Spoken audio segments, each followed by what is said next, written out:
Hello, chat. Today is the first day. Okay, mute that. Jeez, I can hear myself. I did not like that. Um, yes, I am here. Hello.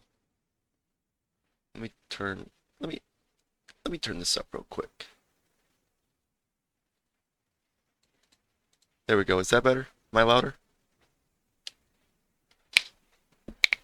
Okay, let me just not do that. Peek the microphone. I don't understand what that threshold number is, but you know what? We're good. We are good. Ears broken. Rest in peace. So, today is an interesting day. If you don't know, the 100-day developer challenge starts today. So I guess you could call this day one.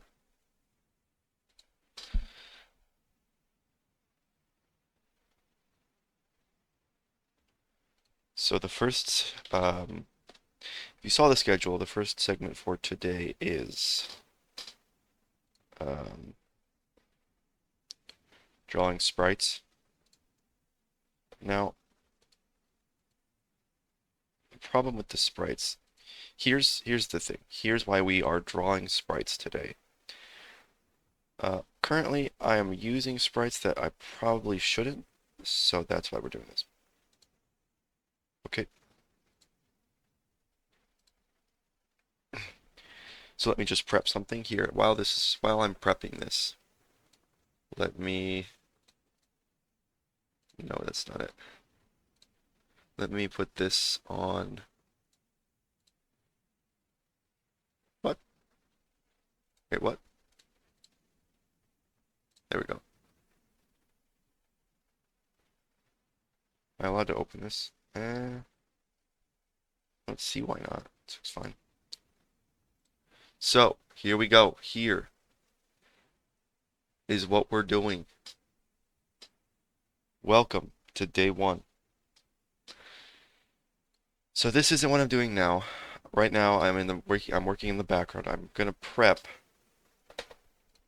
for the first segment, which I probably should have done before I went live, but you know, it was almost 10, and I didn't want to start I didn't want to start after 10 o'clock. So I just started now. Let me get this all prepped, and then yeah, we can. Let me copy this new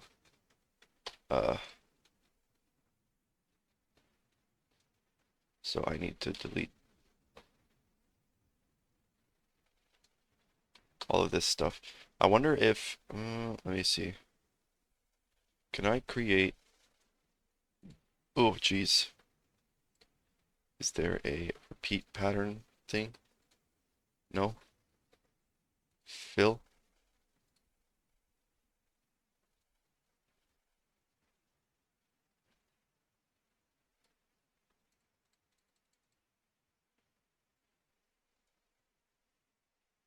How does that make any sense? Wait a minute. Wait a minute.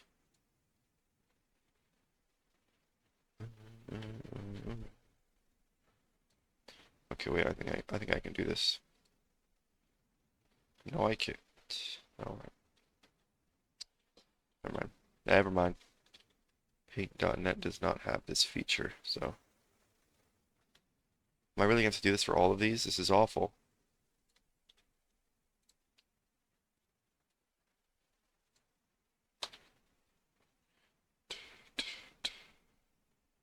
I bet I could just do this.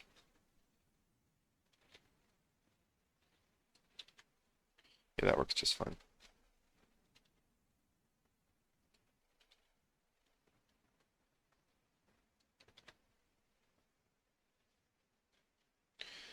And we do, and then we do this.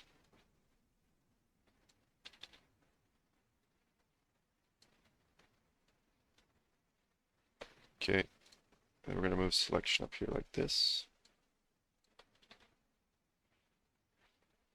Give me a second, just prepping something.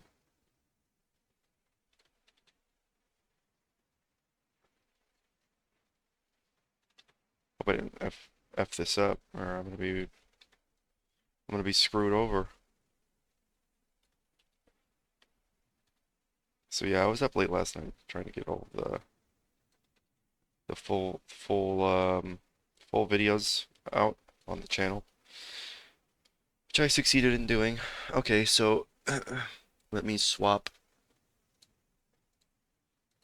to this.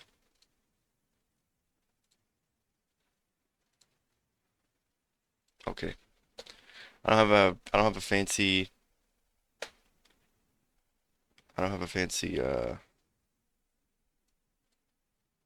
sprite editor or anything. So for now we are going to, oh, wait, I should probably, the whole point of this is for me to not reveal that specifically. Okay, no, I fixed it. Now we're good. So let me look at the code real quick.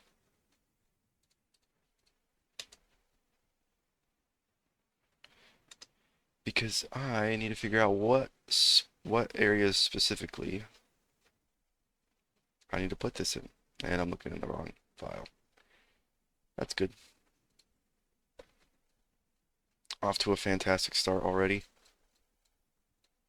I don't know where this is. I don't know where this is just. Okay, here we go. I found it. Okay. So this is for the Terraria clone, yes.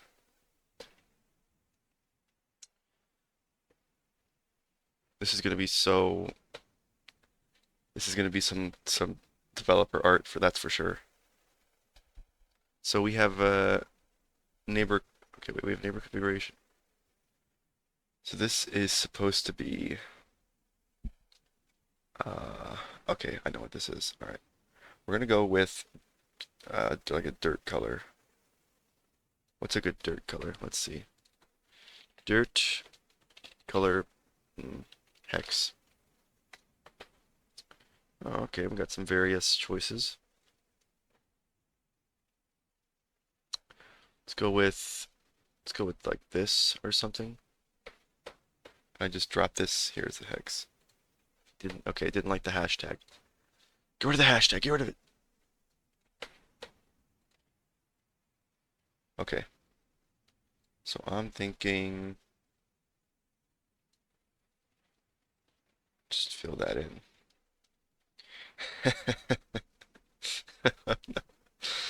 Oh God, this was a mistake.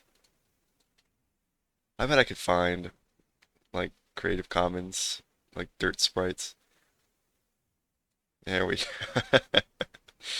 Okay. No, that's good. That looks good. And then you know what? We'll take this color. We'll take this color. It's almost like a creamy. It's a little creamy color. I can't see the chat. Hold on. Oh my gosh. Is that a bot? Guessing that's what that is. All right. Let's throw some. Gee, that is kind of.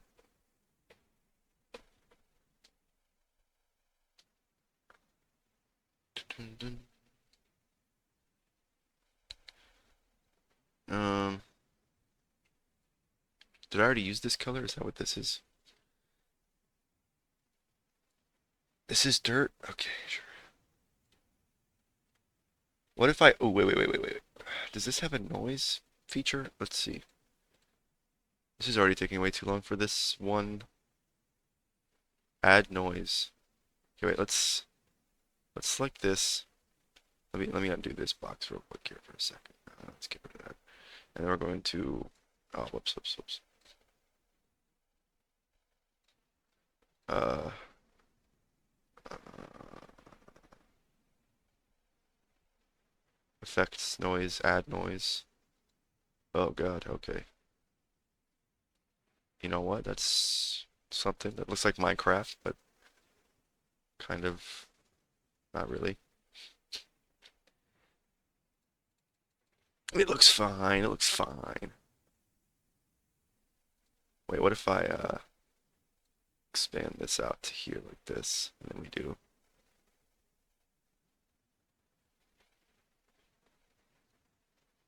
Where was I? Okay. Add noise, intensity, color saturation. Oh, jeez. That's perfect. Is it though? I mean, it makes it look like Minecraft, which I guess is certainly a style. But Terraria is definitely not just random noise.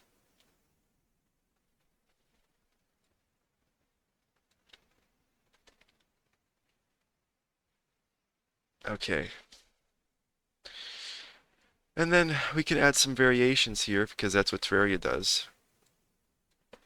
I need to actually look at the code again because that's where the different. Okay, so this increases by Y. So actually, let's go down here. And I'm going to repeat add noise. Or no, that does not. Okay, that's my bad. I should have thought about that first. Put some variations here. That is 1 pixel. What the noise effect goes over a pixel. It's per pixel, but it's um, I think it's 16 by 16. Yeah, it's 16 by 16 pixels. I'm gonna move the selection down here.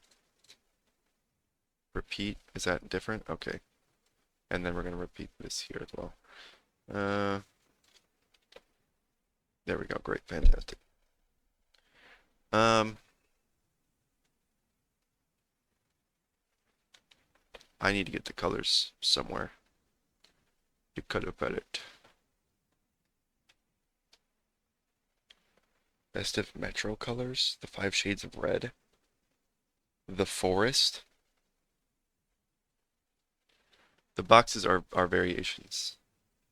So in my code, these three are variations of the same procedural tile. I just it's hard coded. I don't really have any sort of system to determine. But yeah, this is just a tile map. It's like an atlas. It's like they're all stitched together by hand. I mean, you could separate them, but I think when it comes to like add a secret among us, I'll certainly consider it. So I need, can I just save this image and then open it in here? There we go. That's better. Uh, so I think, no, yeah, that's the right thing. Like a secret Amogus, like somewhere in here.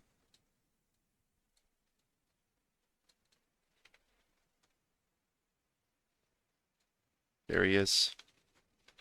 There he is. Just make people go crazy. Like they see it and they're like, oh my gosh, is that Amogus? I like, can't believe it.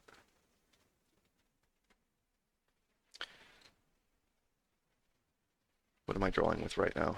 Oh, it's 3 pixels from the edge. Dun, dun, dun, dun, dun, dun. Dun, dun, dun, dun, dun. Okay. Why does it do that? Stop. That's the wrong color. That's on me.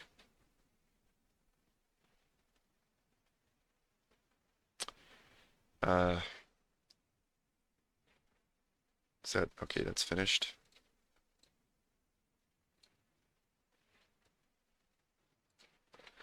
Okay, let's properly do this time because I'm not interested in, oh, whoops, having to constantly recreate the same thing. So this is, I'm remembering this is from, let me open up the code. So 1, 2, 3, this is the sort of top block, and then the bottom block is, what is that? Wait, 4? What just happened? That was the code I just edited. Okay. And then this way. So if you were ever able to find a Terraria like sprite sheet of like dirt, this is generally what it looks like. They're all kind of set up the same way, dirt, stone, it all kind of looks like this. So the center here is 1, 1. I gotta find that. So that's everything. So we're pretty much just gonna take this and then just kind of fill it in like this. Or not. Never mind.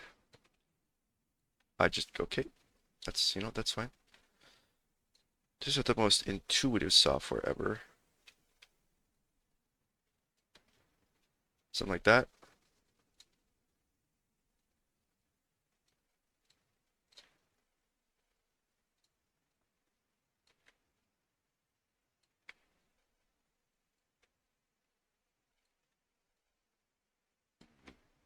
I feel like I'm just creating Minecraft textures.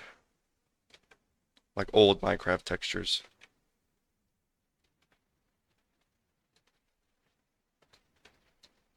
Okay. This doesn't even look like dirt now that I'm looking at it. Looks like dead grass or something. Oh no. That's fine. It's just a placeholder. So we've got these. There's a few more. And by a few, I mean a lot more, but it's fine. So we've got, let's finish the first row. So it's those, and then those, and then we have top, bottom. Top, bottom. So this is going to look something. I guess the rules are no straight copies. Yes, no straight copies. I can't just straight copy and paste assets from Terraria. I keep getting the wrong color. This would be easier if I just did like this or something. And then I can do this. So this is going to be like up, down. So maybe something like this. Oh yeah, no, that's fine. But is that good enough? Do we do like a double wide or something? Is that possibly too thin? You have to make the round edges? Yes. Pretty much you have, it's a quite complex, yeah, well, it's not that complex, but essentially you have, like, if you imagine this is, like, let's say this is the block that you want to figure out the configurations for. There's, 8 different neighbor blocks. 6, 7. I almost forgot what was after 5. That's crazy. But there's 8 different blocks. If you know binary, then that means you have 255 different combinations with the present of a neighbor block. The presence or absence of a neighbor block being like a bit. So it's like a byte, 8 bits. So 1, 2, 3, 4, 5, 6, 7, 8. So if it's a 1, then that means that there is a block in that slot. You can say this bit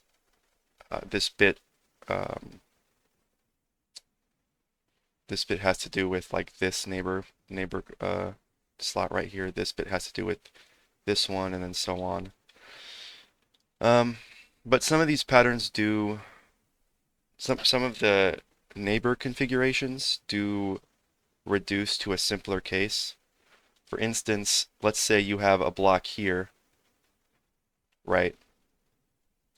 Obviously you have the center block, but let's say every other neighbor is blank except for this one, right? But how, like, if you play Terraria, you probably have seen this before, like this like if there's ever a corner piece, like for instance, let's say it's like even like this, these don't ever attach to the center block.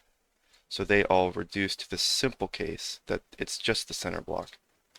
So there's not actually 200 and 200, there's not actually 255 different like sprite combinations, even though there's 255 different actual combinations. But they reduce to, I think something like 147, or no, it's 47, 47 different combinations. I think the simplest way to think about how it reduces is, let's say you have the center tile, which is obviously always filled in, because that's the tile we're considering. And if you have a corner that's filled in, then you need to look to the two directional uh, neighbors. And if they're both filled in, then that corner does influence the visuals of this center tile. So it will have an impact and you will choose a different sprite than if you just had the directional ones, right? Uh, like, like this is different than this, right? But if it was just this, then this would just look the same. You would just have your center tile would essentially look like something was just to the north, and the corner tile has no visual impact on what the sprite is chosen for the center tile. That's the best way I can explain it. I don't know. Probably not that good at explaining. I also just realized that I need to copy and paste this first before doing any dubious noise. Okay. Oh, wait, that's even easier. So that's that now. So this is like if there was something to the north and south. Next we have if there was just something to the bottom, and this goes in, this is just straight across. So this is, oh, excuse me, it's disgusting. This is the rounded one, that's wrong. So we're gonna start like this, push it in by 3. Nope. And then block. So this is just if there was a neighbor to the south, and obviously any more complex configurations that simplify to this. And this goes.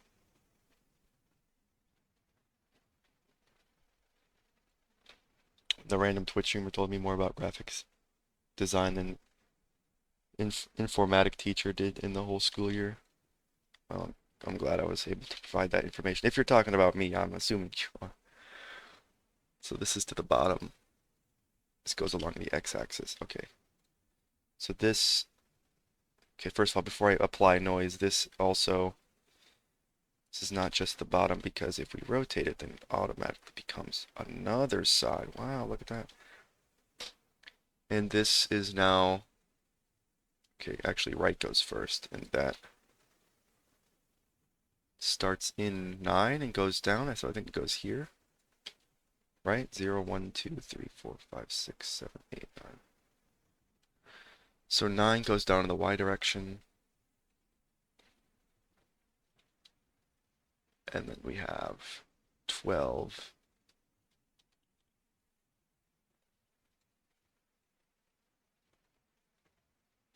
So, I mean, if these sprite layouts seem familiar, it kind of is how Terraria actually sets up their sprites for the actual game.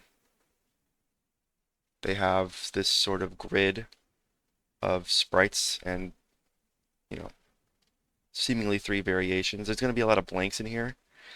And that's because Terraria has variations for if dirt blocks are attached to... You gotta go home real quick. All right. That's if dirt blocks are ever attached to stone or something else.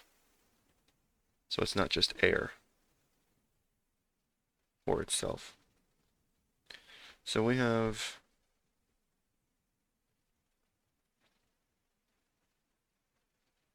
bottom, right, and then left extends.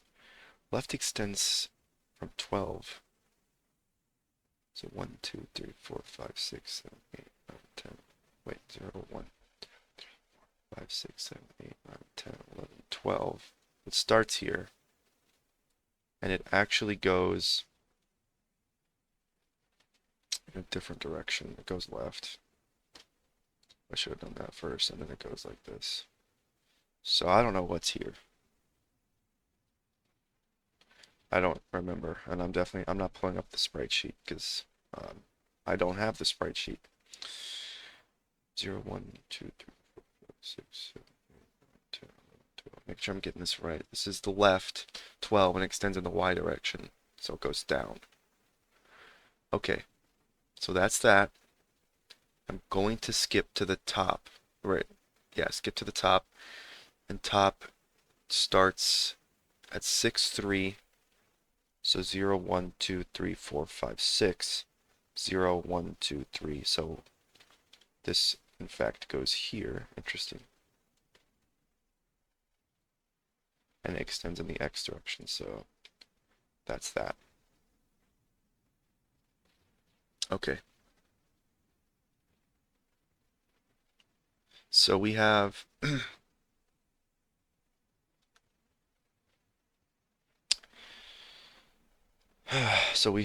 let's see.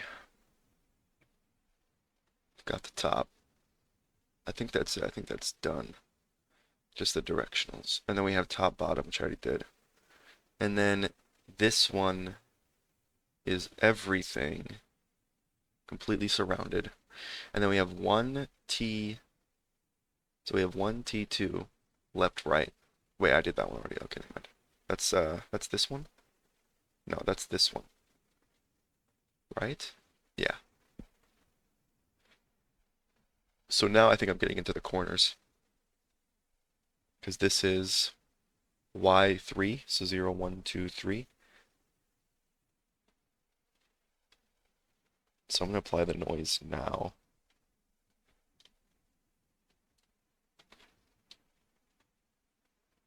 Probably still is easier to do it like this.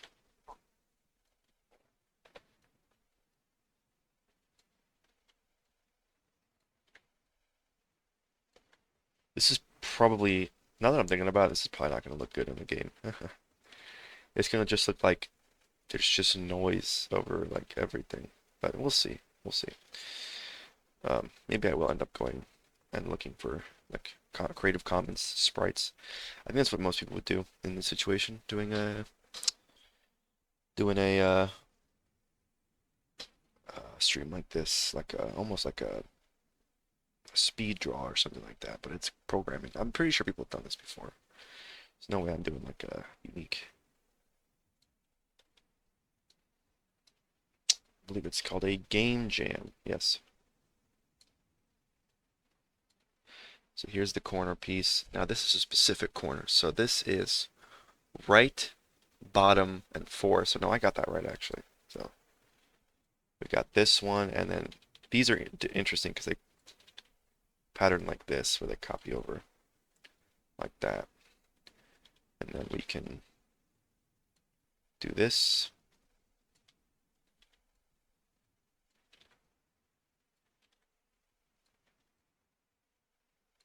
Like that. I started today with some pixel art because I feel like, all right, thank you. I feel like pixel art is definitely a bit more interesting for the average viewer when it comes to game development than if I were to just sit here and program. That really depends on what kind of viewer you are, I guess. Especially when the next thing I have to program is collision code, and that's sort of like hitting your head against a brick wall. Well, not really, but for a viewer it probably is. So, I mean, I can't blame you. I wouldn't want to watch someone program collision code.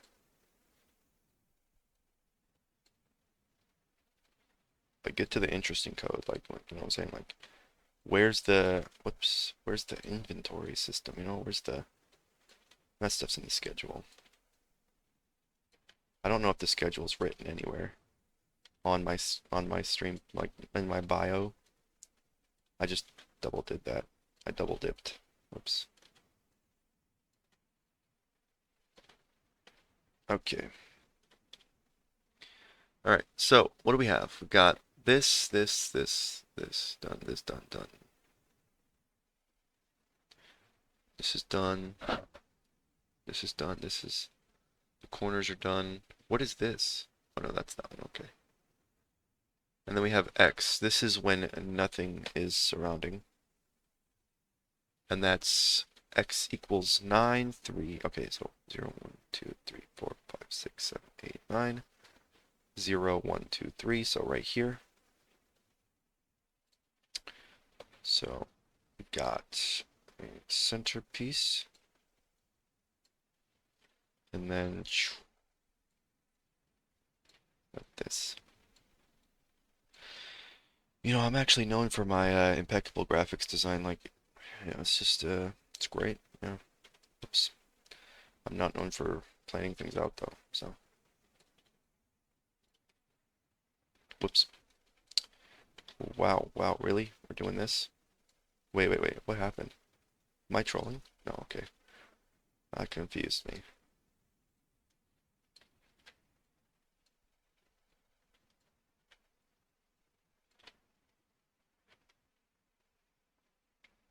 Those are the other corner pieces. So I think this is everything. This seems to be everything. So I'm going to save this. I need to rename this and call it like old. Call this old because these are not used anymore. Hello! Work! Okay. Old. Or underscore. And we're going to call this just tiles 0. So that's what I called it before. And that should be good. So, back to the programming.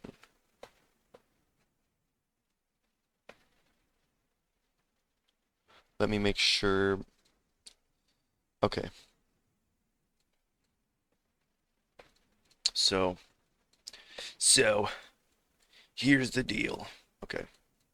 So here are the configurations. This is what I was using to determine where uh, the position of things are. And you can see how it works. So we have an X and Y position on the tile map. I'm not going to go into explaining this because it's not that important, but I don't even know if the game can run right now. There might be some unresolved errors from the last time I opened this. Yeah, okay. So collision stuff is still broken. It's still breaking everything. So if you're following along at home, if you look at the schedule, that's Monday. The drawing dirt sprites, that's done. That's done.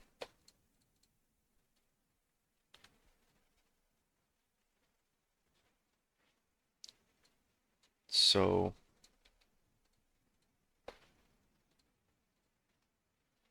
let's try and get this to a runnable state so I can just at least show this working. I mean, how quickly did I do that? Like 34 minutes? Okay, never mind. It wasn't that quick, I guess. Um, there's a camera to update. No player update camera. No, this is good. Okay, yeah, we're good now. So, yeah, you can see the different variations there. It's a bit noisy. Have you ever seen Terraria art? It's the sprites are 16 by 16, but they make it look like 8 by 8 because a lot of elements are big enough. But you can, never mind, you can't see anything. Okay, hold on. Let me modify this. So let me add a folder. I'm going to call this Devi. Okay, so I'm going to hide that and then add window capture. This is VS. There's VS, beautiful. That in there. Okay, you can see my mouse.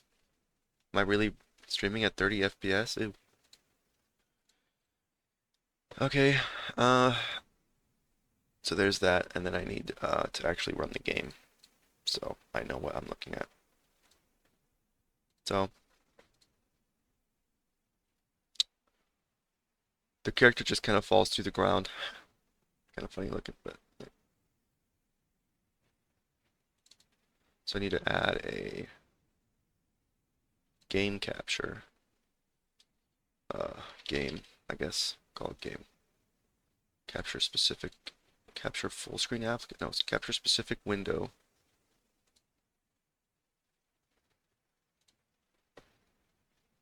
Is that the actual size of it? It is. Okay. This is the actual window size.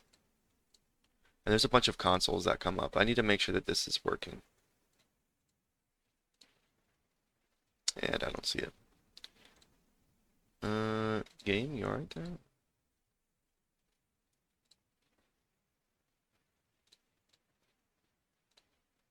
Hook rate. Fastest.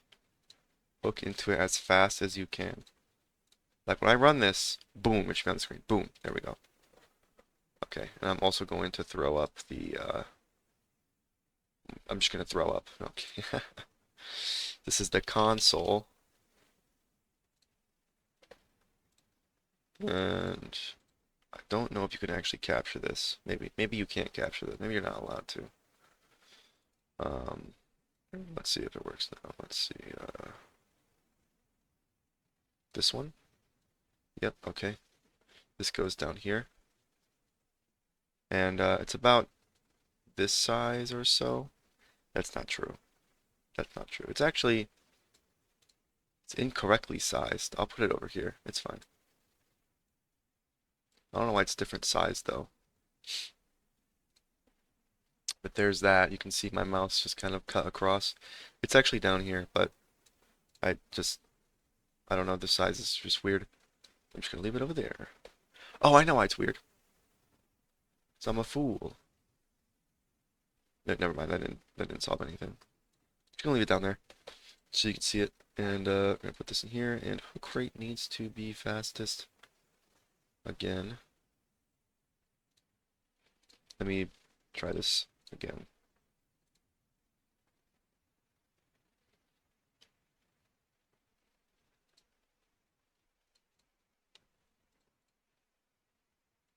Okay,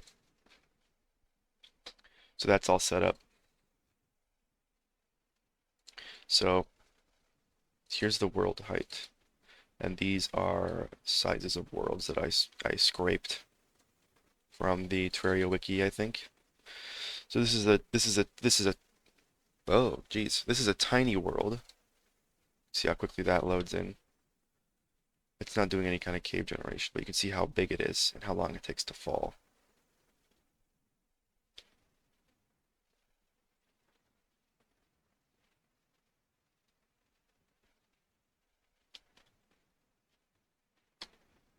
And this is a medium-sized world, so 6400, 1800. You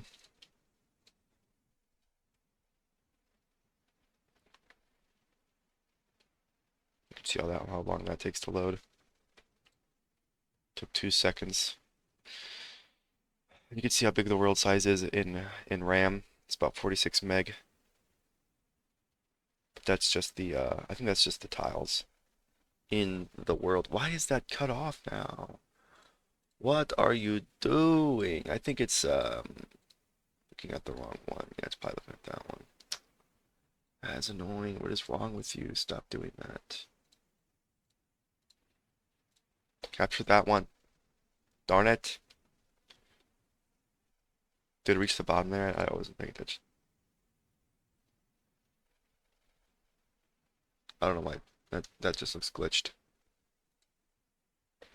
I'm gonna stop showing the console now because that was weird. And you could see my hotbar. I don't know why it's doing that. That's strange.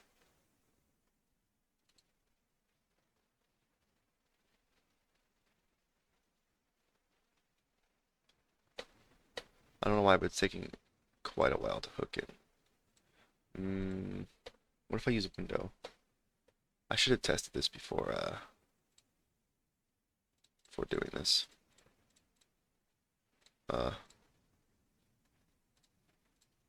So does that hook in fast? I guess we'll see.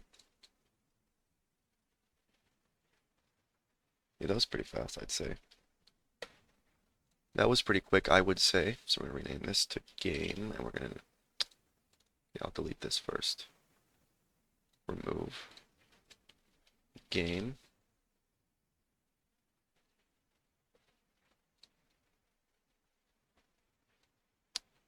Window size needs to be, can I reset, transform, reset, transform, there we go. Okay. So there's the actual size of it. Now I could make it bigger. Let's do that.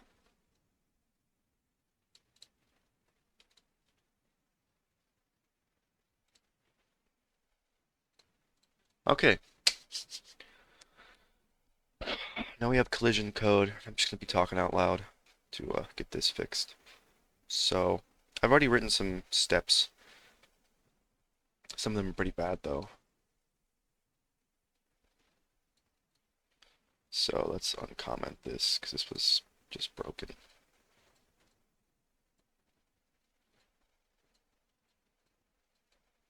So just certain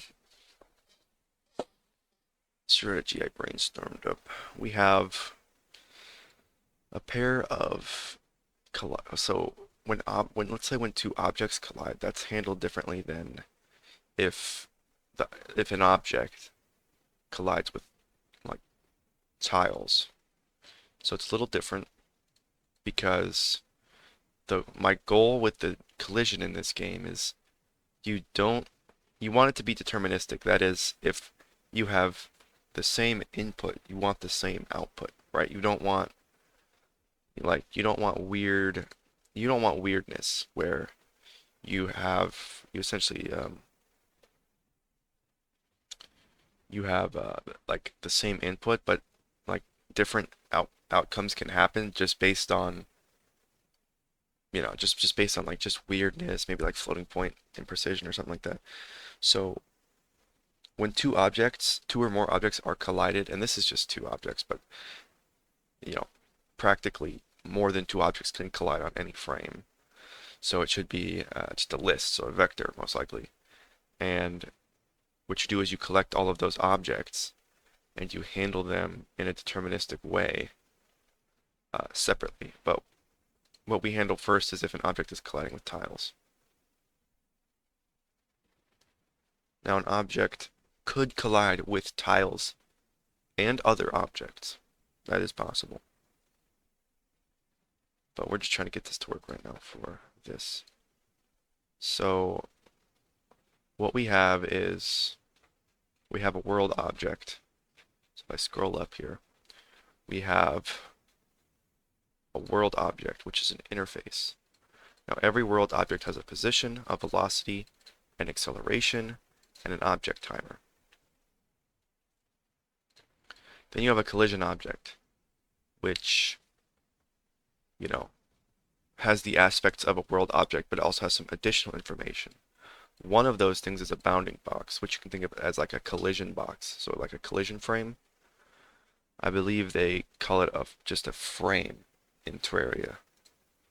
But here's the frame for the player in Terraria. It's 40 pixels by 56 pixels. Now we divide by tile size because we need it in terms of tiles, not in terms of pixels. So we calculate this frame size, and then when we get bounding box for the player class, we can override this function and return this we can return this bounding box here. Now bounding box is set to a sort of a generic rect F32, so it's a floating point rectangle. Now it's generic because that's what the engine uses. Obviously we can swap it into an actual bounding box. I know it's called get bounding box, but we use rect F32 because the bounding box is actually higher up. So that's how that works. There was jumping at one point, but I had to remove it because I gotta get collision working first. Come on. So we have, let's see. So here's the collision. Here's the update code. So usually, yeah, you would handle movement in your update function, but but collision here is more important. So this function definitely doesn't need to do it. If you have any object that I think is overriding um, or is implementing the collision interface, you don't necessarily need to handle your movement in your update function. You could, but more than likely the collision manager will do that for you. And the reason why you need a collision manager is you need sort of a system that can see everything. It needs to see the world tiles. It needs to see all of the objects in the world, so that way it can, handle all of this at once. It needs to know all this information at the same time. Okay, and you can't just pass world tiles to an object because then it also needs to know of other objects, positions. So I consider it probably best practice to just use a collision manager that knows of, the location of everything. So yeah, I think that's probably most important. So we have some undefined functions. These aren't defined yet, but um, they will be. So here's sort of my plan. This isn't finished, and it's probably not even the case because I read through this like today, and it was it's not good because there is sort of this way that I'm trying to detect edge movement, and this isn't very good. It's not very robust, and it could actually be wrong in certain cases. So I think the collision calculations itself need to determine when an edge has been crossed, and that means I have to go and understand the collision code. Now the collision code I just kind of scraped off of a website. Um, yeah, this is pretty bad. But anyways, we can still kind of follow its general guidelines. So here we have a list of paired off objects that have collided, right? They get handled separately, but then we have implication boxes. So the best way to think about it uh, let me get this up here. So we have window capture, paint, I guess I'll call this.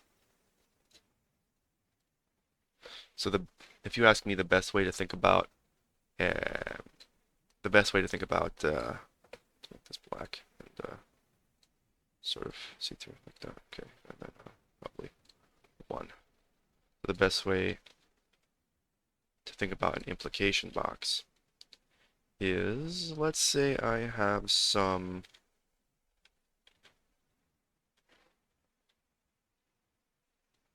boxes like so. So these are the tiles. They're 16 by 16 in pixel size, but in world size they're just a single floating point value in width and height. So let's say you've got a setup like this.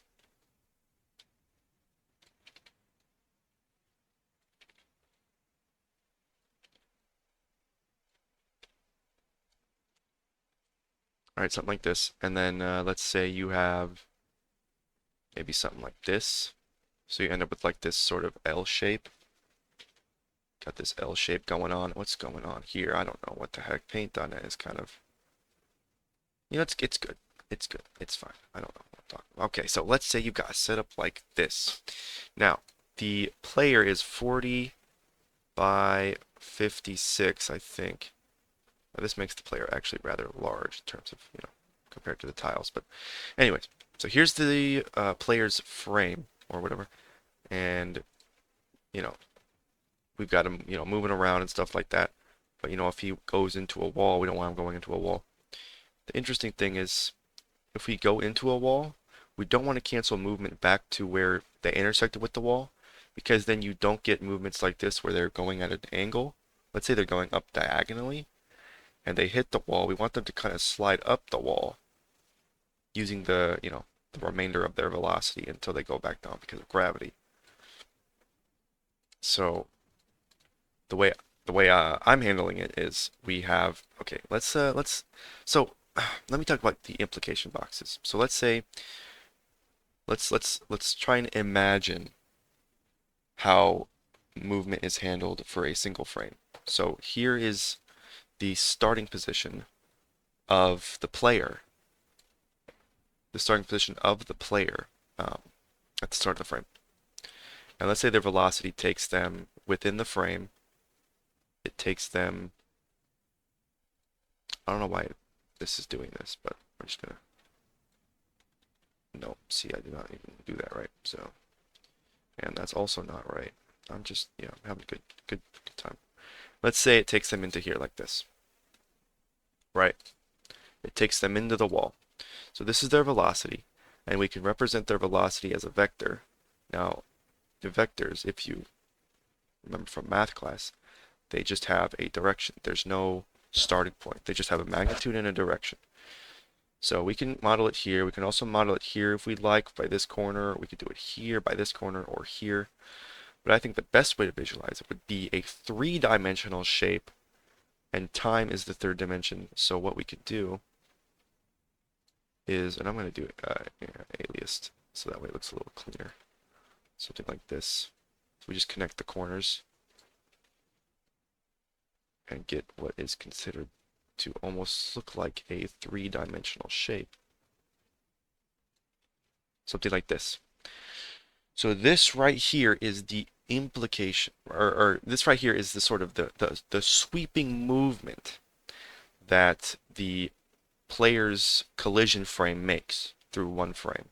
Now, the player can collide with any of these boxes, right? The player could collide with this box, this box, this box, any of these boxes that the final one ends up in, this box, this box, this box, and then any of these that it completely fills. So we need to check all of these boxes. Okay? We need to check all of these boxes. Even these tiles, because remember, we don't know where collision lies. So every single tile that it is along, we need to check. Something like this. Probably where the tiles would extend if I drew them out here, and I did not. And this probably also gets implicated here as well, just like the corner of it. So this also here as well. So what we do is we do what's called a sweep test, and we have a box. So it's 40 by 56. So this is like bounding. Geez, what happened there? This is bounding box 1, and then the individual tile, the 16 by 16 tile, is bounding box 2.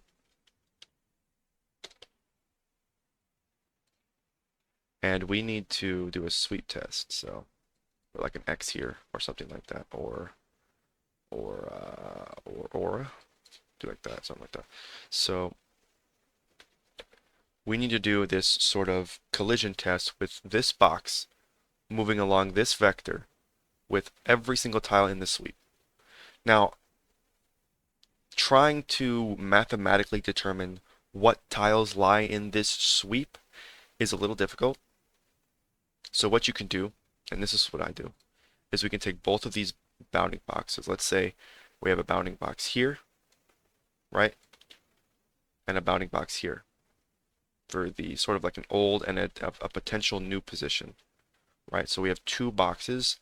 What we can do is we can combine these boxes into a sort of mega bounding box that contains both of these boxes, and it's like this big. And this will include at least all of the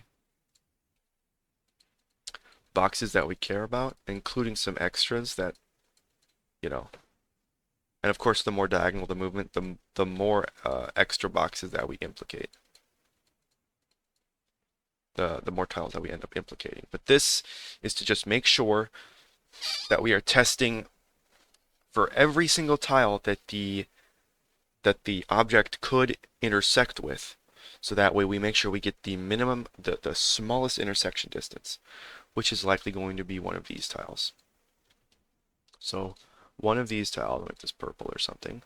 So one of these tiles is likely going to be, because if you notice here, this is probably the smallest movement that the box can make in terms of distance before it runs into it. See, you can see a movement up here into these boxes. This line is much longer than this line, so you're likely going to get a movement that looks something like this, right? Something like this. So you're getting a movement that looks like this, right? Much, much shorter than the actual movement. And the way we figured this out is we did a sweep test with our initial frame. This is the initial frame, and every tile in the implication box. And this is how we calculated the distance, and we just moved it by that amount of distance. Now, the problem is that this only moves it up to where it was before it intersects. The thing is, and objects in real life do this, we need to continue moving along because we still have, we still have velocity, we still have energy. This is a bit of, physics talk as well, because, what we're trying to do is we're trying to model physics, is we still have a bit of movement to make, right? We still have velocity, we still have some left over, and we don't want to just completely cancel velocity, right? We still want to move along a sort of the surface that we've intersected with. Hell, we could even add in maybe like a bounce back if we wanted to, make it feel a little more physical, right? So when you hit something, you sort of reflect off of the surface. I guess we actually do like here, like this. Reflect off of the surface, sort of like a little bounce. I might be thinking that this isn't important, but this is how ground movement is going to work. Because if you take this whole situation and you rotate it like this is how ground movement works, where we're moving into the ground. We have a forward velocity and also a downward velocity from gravity, like a downward acceleration from gravity. And our resultant vector is going to be this diagonal looking thing. And we're going to cancel downward movement, but we still want this horizontal movement so we can have horizontal movement along the ground. So there's essentially two different collision checks. We do the initial. We need to determine where we're going, right? So if we do this, we're going to determine that we are going to collide with these blocks here, one of these blocks here, and we need to be flush along the top edge. Now when we say top edge, right, top edge,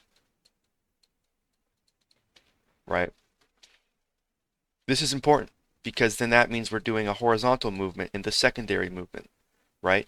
If we were to hit a left edge, that means we need to do a vertical movement. Same with a right edge. Left edge, right edge. That means you're going to be doing a vertical movement for the rest of the movement. But if it's top or bottom, then that means you need to do a horizontal movement. So this is absolutely important, and we need a way to determine this. Now, I'm thinking we just do it in the collision code and not after the collision code has been ran, because it seems rather difficult to do that from what I've tried to do. So anyways, so that's what this implication box is, right? So for each object, we get the object's bounding box. Now this, remember, returns a rect F32. So this is a rectangle that uses a floating point value for its member variables. And we can construct, using this special constructor, we can construct a bounding box from it. And then we create a new bounding box by moving the old one. So we start it with the new bounding. So we start the new bounding box with the old bounding box. Now, before we go back to our diagram, go back a little bit before I rotate everything. This right here is the new bounding box, and this is the old one, just to keep that in reference. So we have the old one, and then we copy that to the new one, and then we translate the new one by the velocity multiplied by the change in time. And if you know anything about physics, velocity, your velocity vector multiplied by the change in time is, boom, that's your change in position. I believe it's called displacement. So our bounding box is then translated by that amount. So now we have our old bounding box and our new bounding box.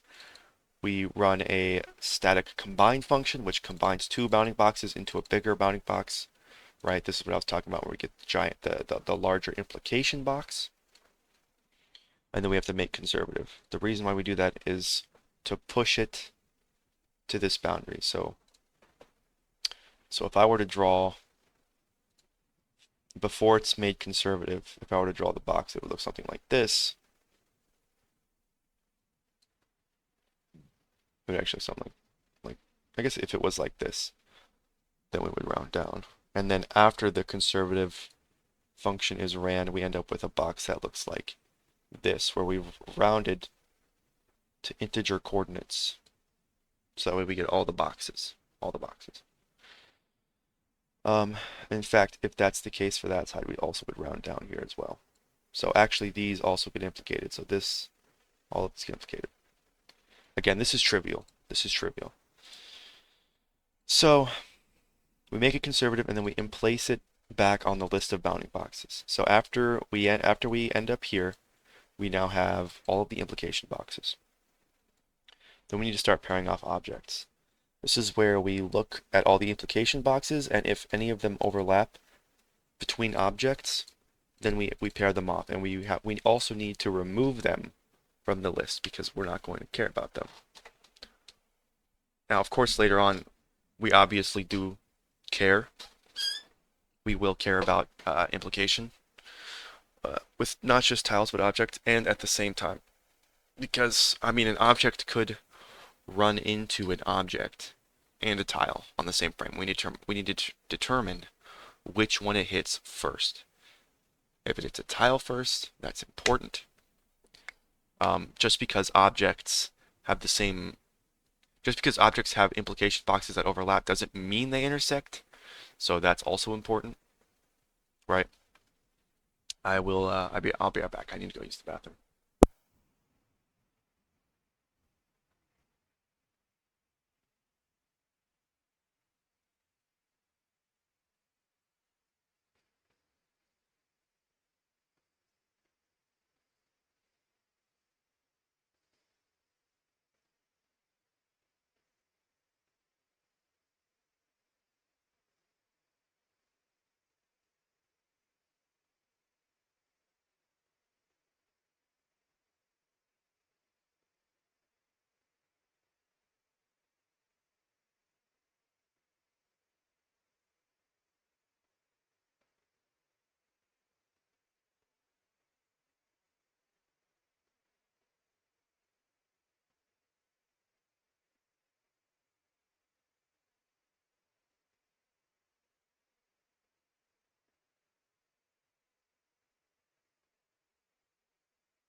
Okay, so we're going to leave these functions undefined for now, or just not accessible. They will be accessible later when, I actually get this implemented. But first, we need to make sure that the, high level stuff is well defined first. So the implication box is calculated. Now, here we have collect implicated tiles. We pass MP tiles to the function get implicated tiles and validate that the tiles exist. Since tiles span 1.0 floating point in both X and Y, it's easy to determine which tile we want. Okay. So we get the implication box, we run a function get implicated tiles and we pass the tiles to it so we can make sure that it exists. Is that right? Does that sound about right? I think it does.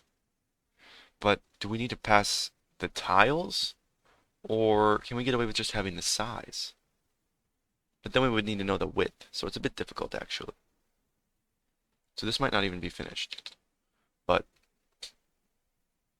yeah, we will get the implicated tile. So essentially we're asking the implication box, hey, what tiles do you span? And then it'll calculate that for you.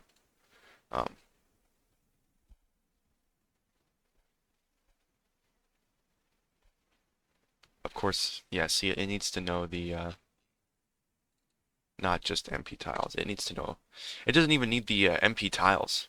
I mean, really, it could be there for like validation, but that's just BS. You know what I'm saying? We could just have like a world size or something.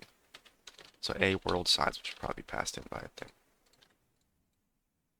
So we pass a world size, so the function get implicated tiles can validate that tiles exist. So that's the world size is a size, and it's the width and height of the world in tiles, not in pixels, in tiles. So that's how it will. It specifically needs to know the width because the thing itself is not. So we get the implicated tiles or bounding boxes. Okay.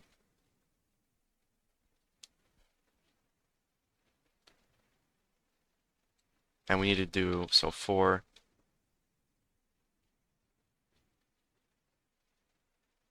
I mean, really, this is just so stupid. We should get rid of this. Like, I understand object-object collision is important, but for now, we're just going to worry about tiles. We can always add that later. So, for each object, I think. So, const auto iBox implication boxes. So for each implication box, we are going to get a list of implicated tiles equals iBox dot, get implicated tiles, a world size. Okay, and we're going to put this here. I'm going to just copy pasted it, but it's fine.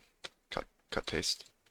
So we get the implicated tiles, and then we need to do so we F32 min distance, and this is going to be equal to 0.1f. So if that's confusing, just know that when we progress along a line, we have a distance, some magnitude. You can think of it as like a vector, like a position vector, where the tail's at 0, 0, and the magnitude is the distance that it moves.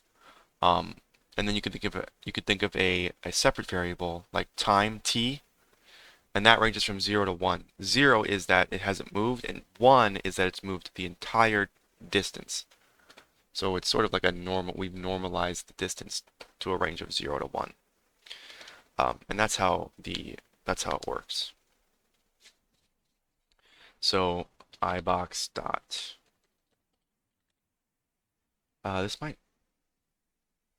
it's a tuple. Oh, I see. Okay, so iBox.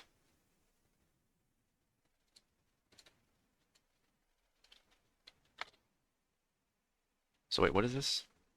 It's a tuple of a bounding box and a collision object. So box 0, object 0. Actually, we could just call this, so iBox. There we go, that should work. So iBox dot, so for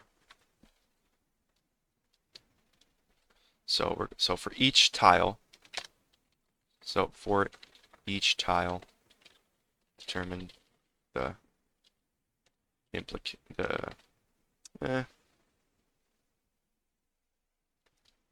so what are we colliding with? Let's see. We have the implication box, but that's not the movement. The movement is the initial box, but do we have Mm, that existing somewhere? I don't think so. But we can do this, right? So obtain the object's current bounding box again. So auto BB. So inaccessible. Don't really care.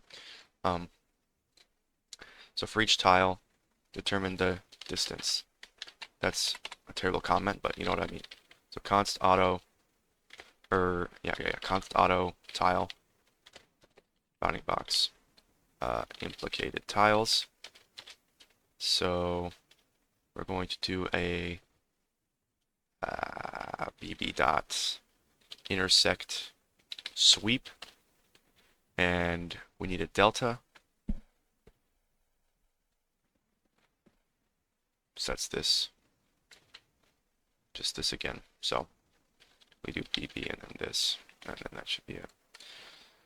So we do an intersect sweep. This is code I've written already. This is essentially the sweep that I mentioned already. So we're doing an initial sweep using the bounding box. So this needs to be the tile bounding box, because this is what we're running into. So this is the bounding box of the object. This is the bounding box of the arbitrary tile, and then this is the amount that this bounding box is being moved by. If that makes any sense. Right, here's the complicated code. I'm not going to really show it because it's a bunch of math. That's really what it is. So we have object velocity. So this returns a sweep. So auto sweep equals this. So if sweep,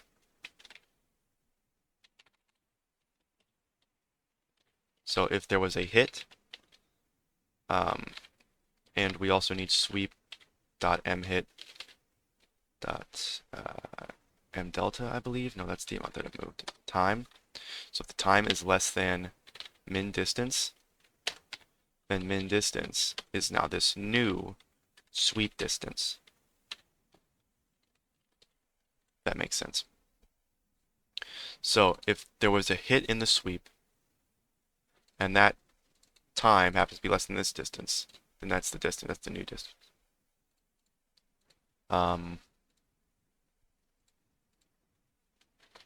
So after this, we should now have the minimum distance that the object can move before running into a tile.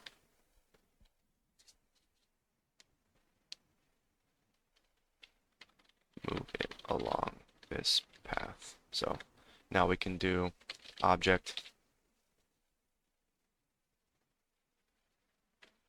There's a set position we can use, which I'm not against.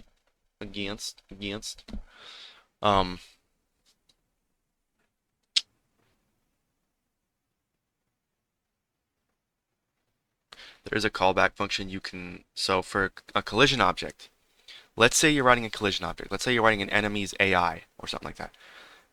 If you wanted to handle collisions yourself, not the collision code, but if you wanted your enemy to know if it collided with something to change its state, then there would have to be some sort of callback function. So I'm thinking that collision object definitely needs a has collided function. So that way, if there was a collision, you can tell your object, and then your object can handle that, right? Like let's say if you're writing up like a spider or something like that, and it's doing like it's crawling along a wall and it collides with the ground, then you want it to crawl along the ground and not the wall anymore. I'm thinking in terms of, yes, the tarantulas from Terraria. Then you want it to, change into like a ground action state or something like that, where it crawls along the ground. So yeah, you would definitely need to handle that separately.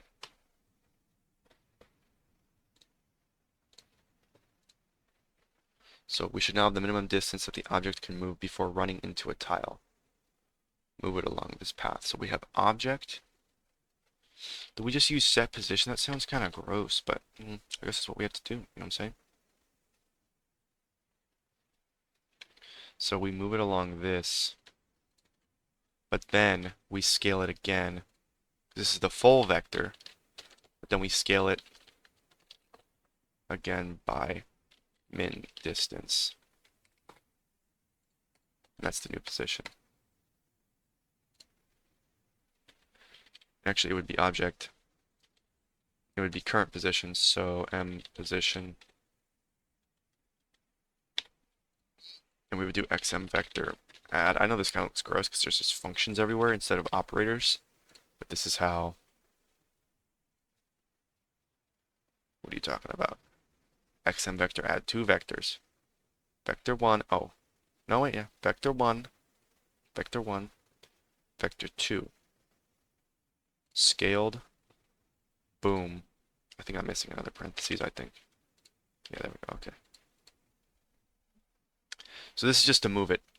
For the first movement, we still need to determine whether we've hit like a side, which is the left or right, or like a top or bottom. Okay, that way we can do a secondary movement along the surface. It's very important, very important.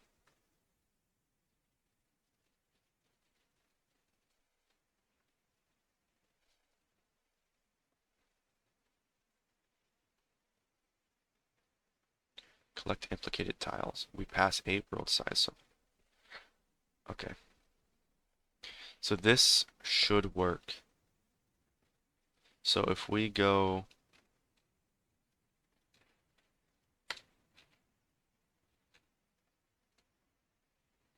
to what did I do with the world tile?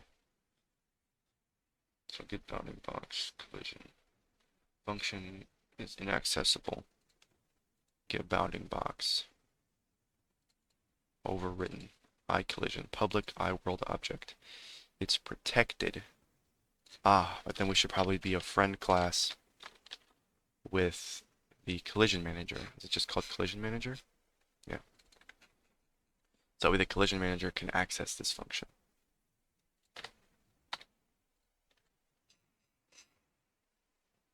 Okay, so it can access get bounding box. Then we need a translate on bounding box. So void translate. This is likely a const xm vector reference. So a translation.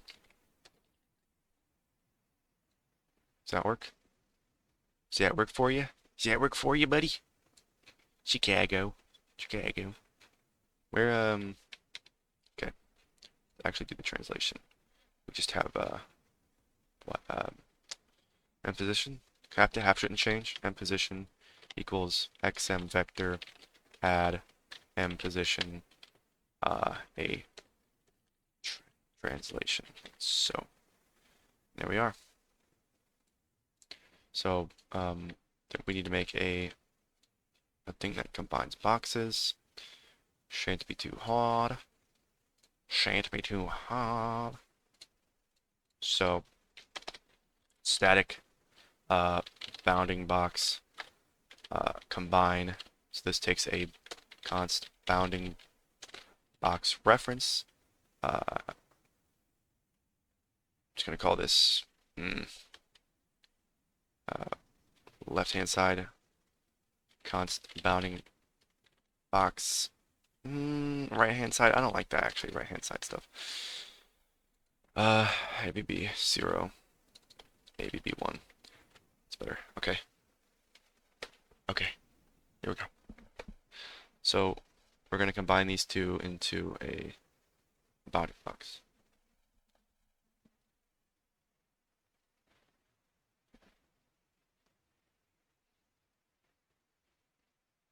How do we do that? Don't I already have code that does this? I feel like I already wrote something that does something like this. So we can see combine is now working. And then we have a make conservative.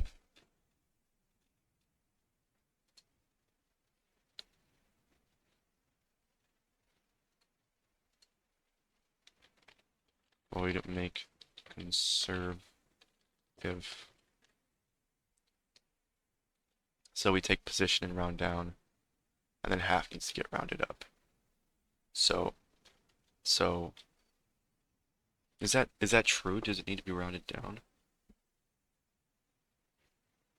And position does need to be rounded down, but half can have a 0.5 because if you multiply by 2,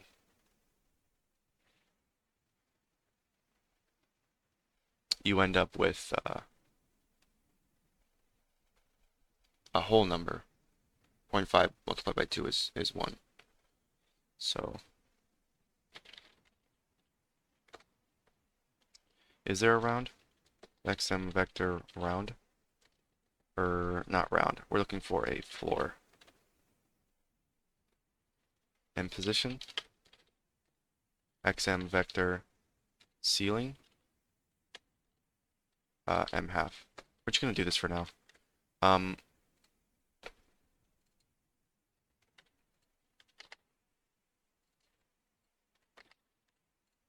that make sense? Okay. We're just gonna do that for now. It might implicate more tiles than we want, but it should be fine. And then we have get implicated tiles. So auto get implicated tiles. This should be a const. And then so it passes a size. So const size f32. Actually, it should just be a u64. A world size. We just care about the width. That's really all we care about. So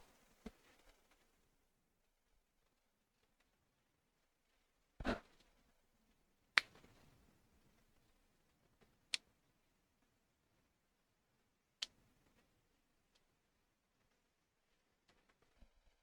do we do this?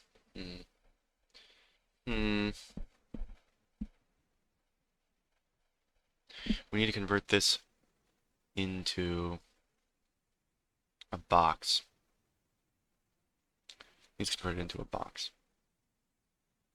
So we have a get height and get width.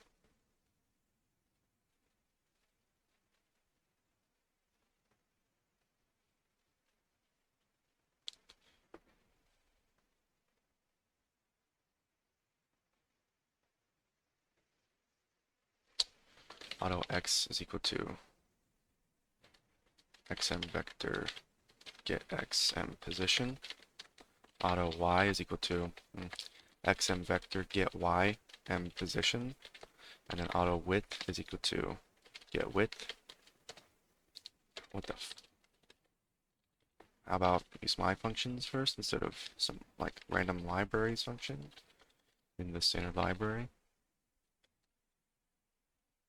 And then for s32i is equal to x, I is less than x plus width, I plus plus. And then for s32j, what am I doing s32 for? u64. u64. We're going to do casts for all of these, so u64. Casting is my favorite thing to do.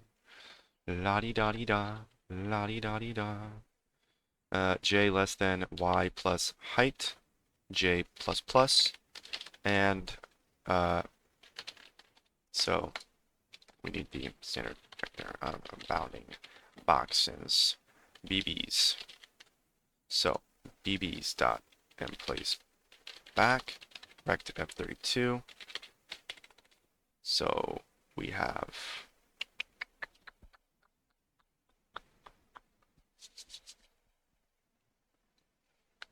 they all have the same width, and that is that their width and height is 1, right? So we can write that in. And then we have x and y position, which is I and j, actually. So that should be actually pretty simple, right? Is that right?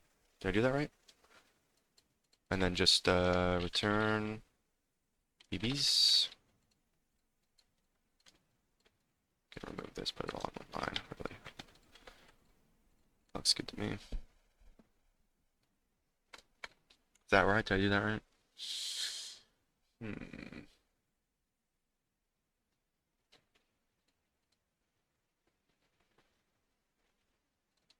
I wonder if we can actually do xm vector set um, get width, get height, 0, 0. Do the ceiling of that, and then xm vector divide this I xm vector set 2, 2, 0, 0. So what are we doing? We have a vector and we're setting the width and height, and then we're doing a ceiling, which will push everything up, or just further away from 0, I believe, to the nearest integer, and then we divide by 2. That makes sense.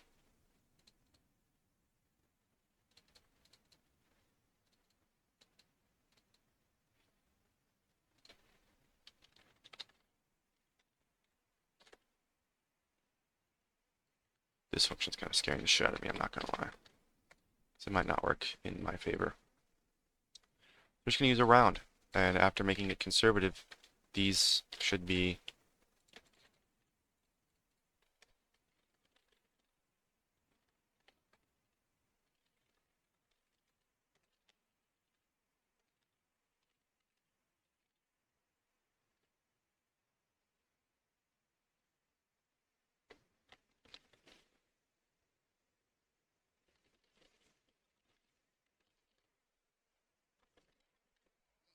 so we're making it bigger.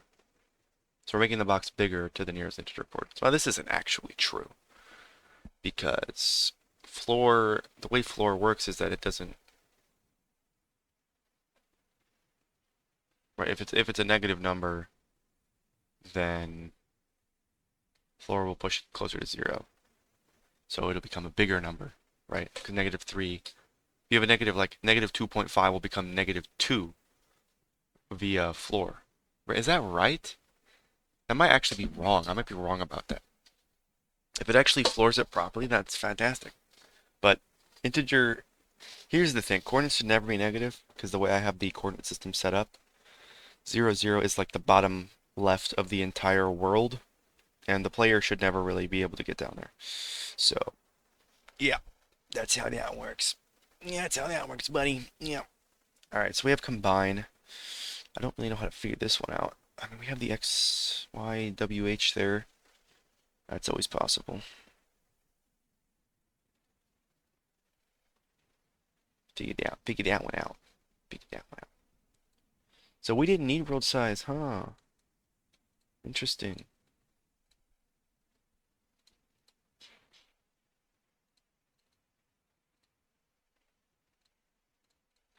But we do need to validate it somehow. What, am I wrong? Am I wrong?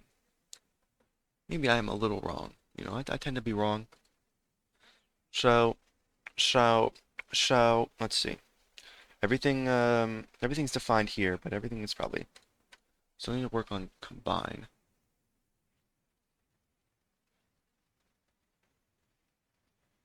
Is it lowest position but highest extent? I feel like that's not always the case, though.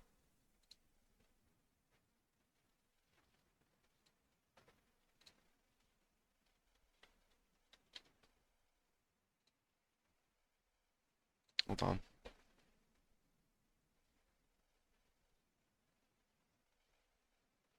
Okay. Uh, how do you do this?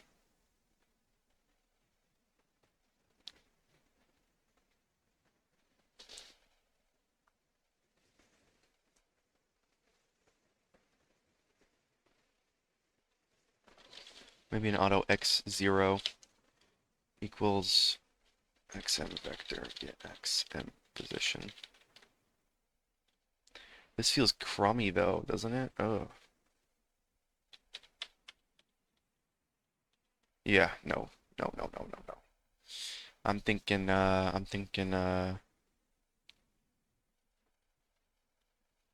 so we can actually convert back to rect32 by using, no, actually, let's do m vector top left or sorry, top right, 0 is equal to xm vector add m position and m half, which needs to be multiplied by 2 first. So xm vector multiply, or sorry, scale, that's my bad, m half and then 2, and then we do a double. And then,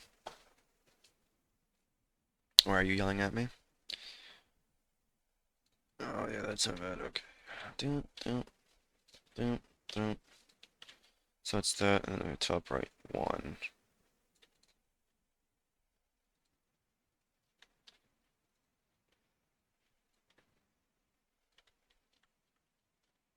xm vector was xm vector.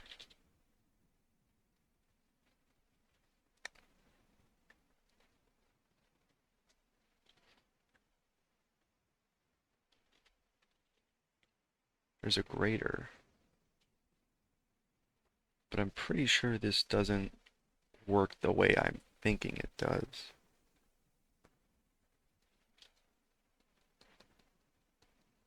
This returns a bool. Hmm. Hmm. Hmm.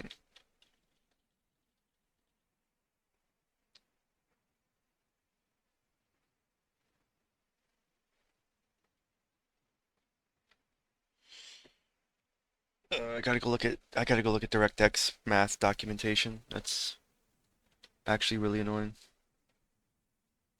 Why is it giving me an alert? Didn't ask, don't care. Didn't ask, don't care. Didn't ask, don't care. Okay, so I need, what do you need? Taylor, uh, position, position, the position, xm vector greater.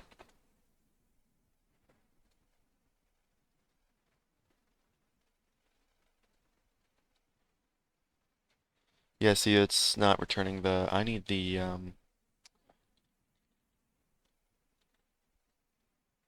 I need the value, dude. I need the value.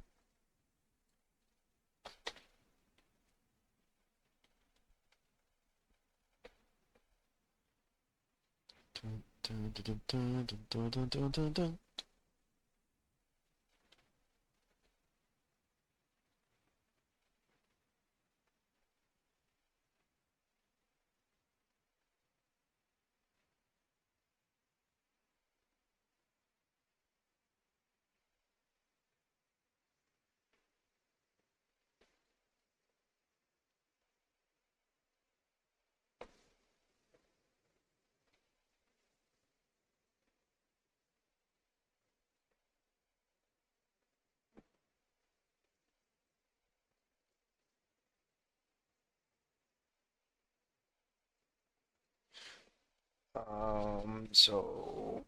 Should I just write this out? I think just writing it out would be best for now.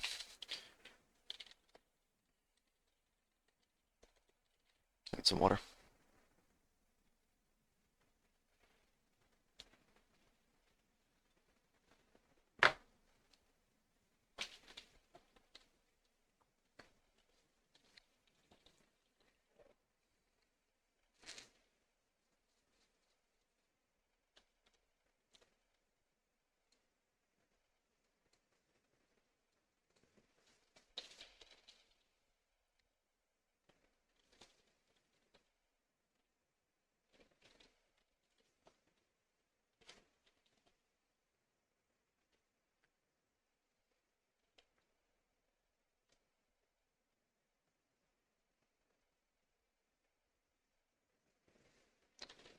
Uh, Not a fan of this. I am not okay with this. Oh, Jesus, this is terrible. I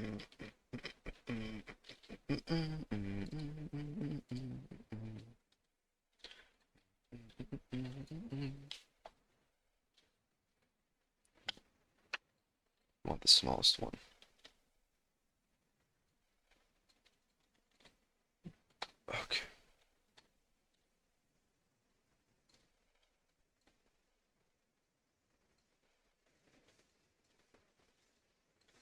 Oh, this is atrocious looking, I have to say.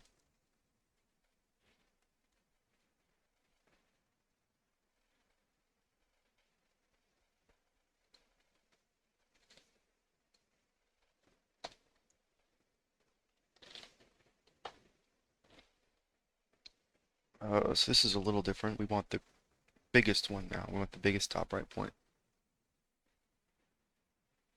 Individually, of course. So tr0 dot m 0 tr.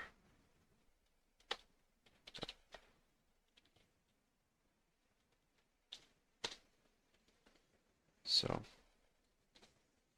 this is the case. We want this one. No, we want this one. Same thing here, but we use the y instead. So 1, 1, 1, 1. Okay.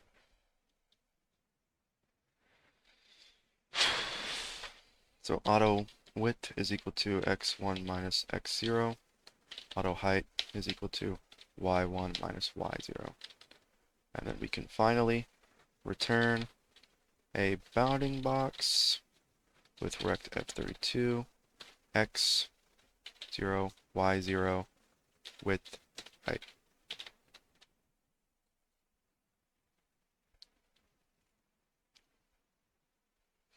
Okay.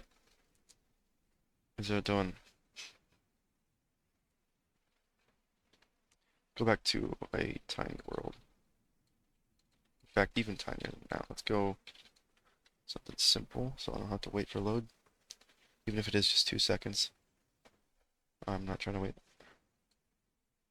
Cannot convert initializer list. Alright, okay. Please tell me where this, whoops. Don't want to do that. Please tell me where this is. Oh, okay, nice. So it's supposed to look like this. That's my bad. Whoops. Hit my own syntax. Well, it's not my syntax. C++'s syntax, but I caused this to happen.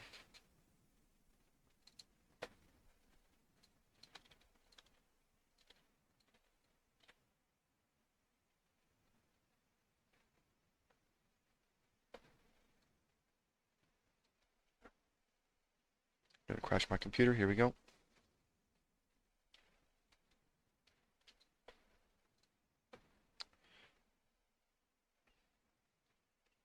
Something happened, but it's not what I wanted it to be.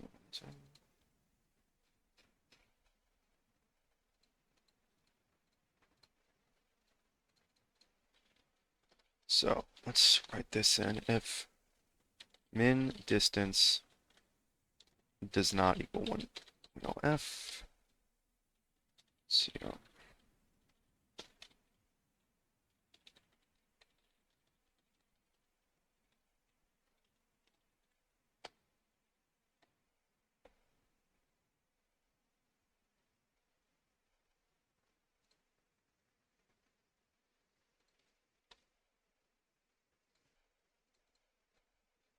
We aren't running this code, are we?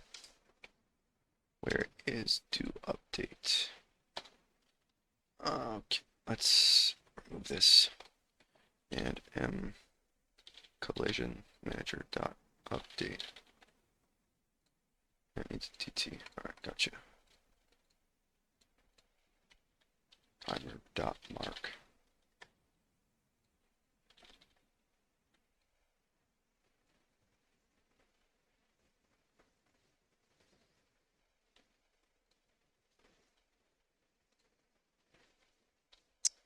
Well, it will collide with every single tile if every single tile is air.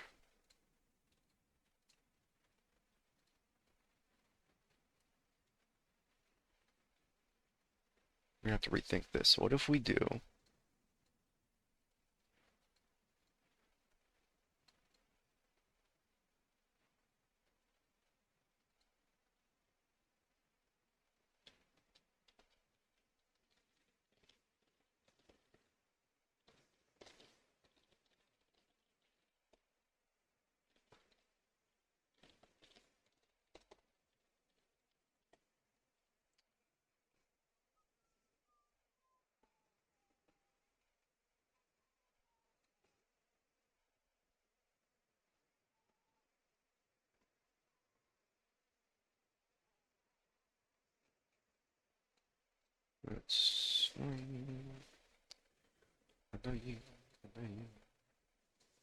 Okay.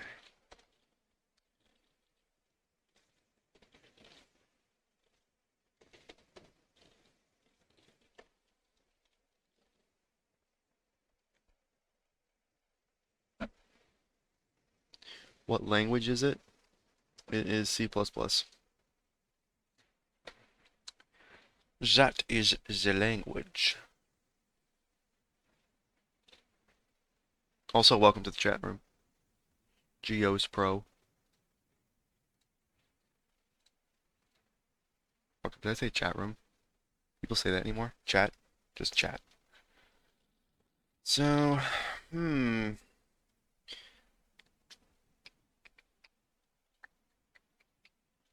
really do need the world size, don't we? I, for one, am not exactly sure how to,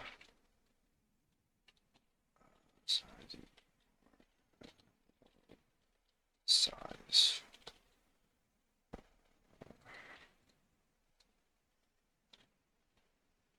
Const size, 64.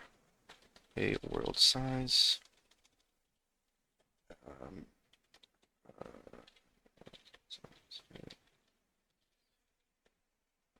sure, fine, just go on the next. GG's go next. Type beat, you know what I'm saying? And then we scroll down here. And,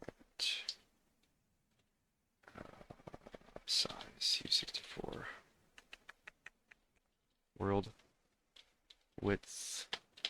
World height. Who knows why those aren't a size in the first place? You only know print in Python? I don't even know how to do that in Python. I don't know anything about Python. Well, now I know. The more you know. Okay. So, that's good. It is Visual Studio. Go ahead. Say what you will.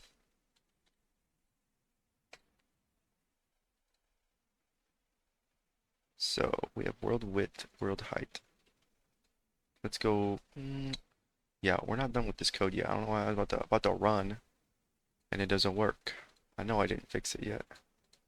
So, yeah, right here.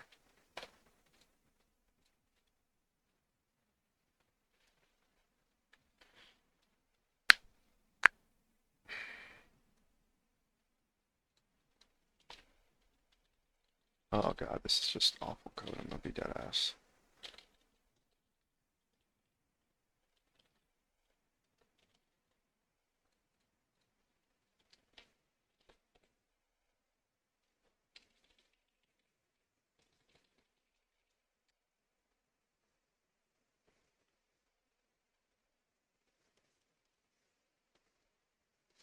This is quite troubling. So, we gotta get X, get Y. Is that what we're doing?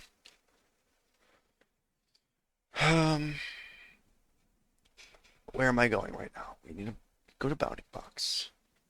I'm doing a Terraria clone. Yes. A Terraria type style game.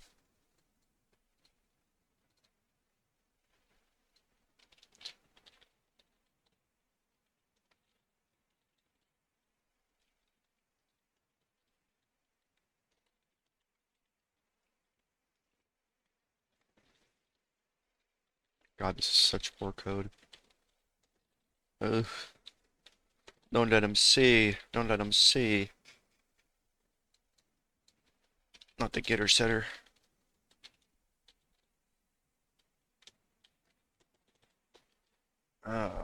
So MP tiles. At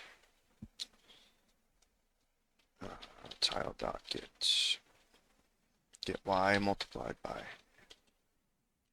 You have to go. All right, see ya. See you around. Multiply this by width and then add tile dot get X.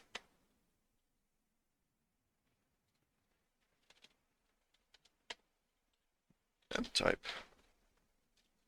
Where the types can. So if it's equal to tile types air, or if it's not equal to air, then implicated C tiles dot and place back. And we use this instead.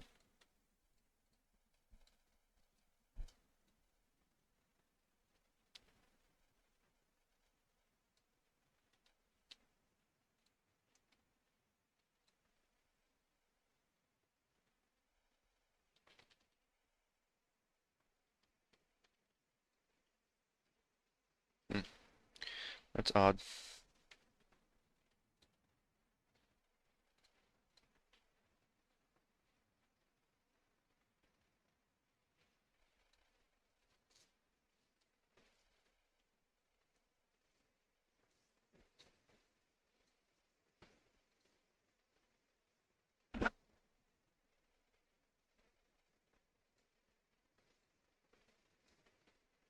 I mean, really, it shouldn't be reaching any of this internal code.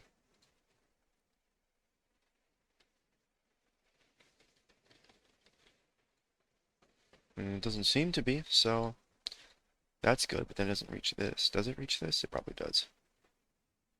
Yeah, so min distance should be, but set position is not working, so.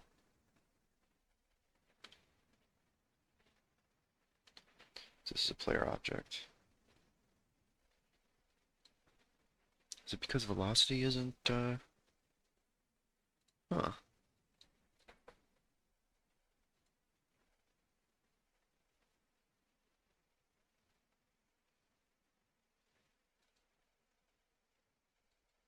Scale the velocity by dt, and then scale it by min distance. Should be equal to 1, and we add it to position, and we set the position.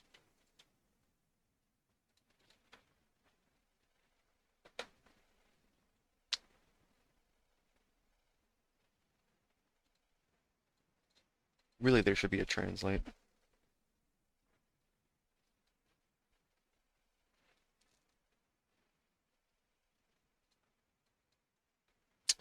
Ah, I see what's going on here. So player is not able to update its own code.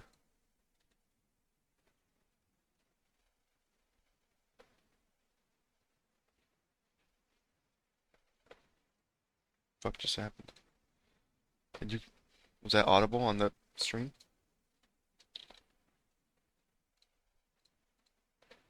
So this update code is not being ran. We're just gonna remove this so velocity and stuff gets updated. Maybe an F32 DT could work. And then we don't need a timer. Never mind. Just, okay, so velocities. Will that work? No, yeah, it should work. I'm getting errors now. Okay. You can see the collision right there. Yeah.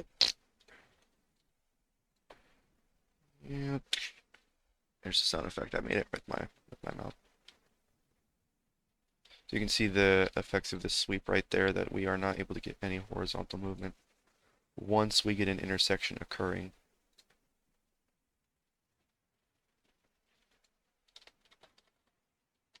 So, gotta fix that. All right.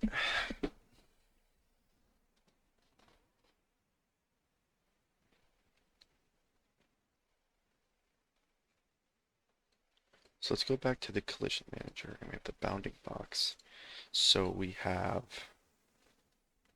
the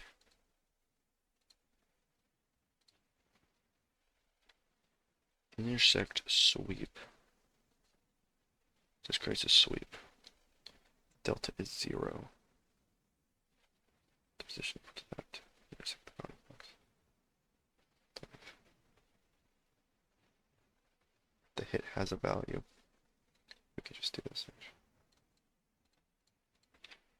To 0. If not, then equals 1.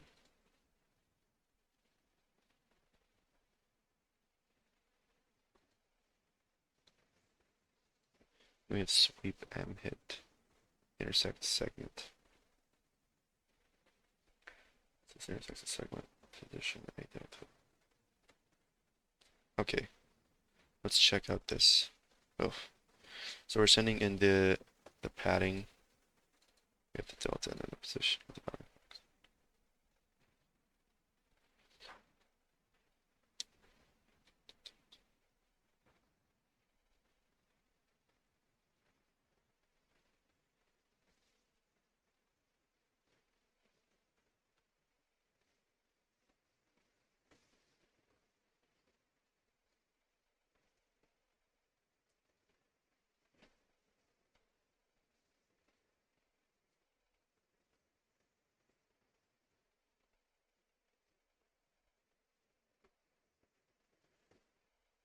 So we get an ear and then a far.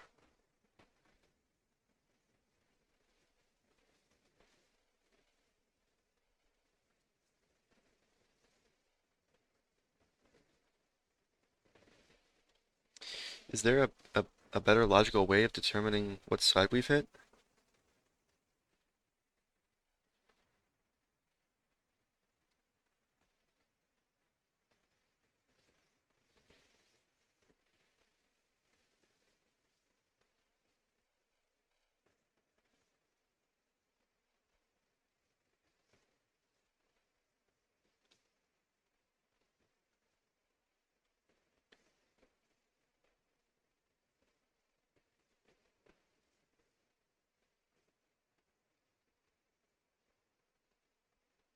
Thinking of a few ways, but they're not very robust.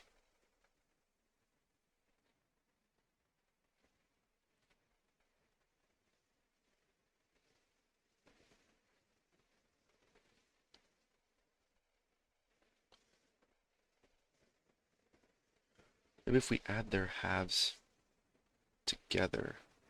No, no, no, no. No, that doesn't make sense.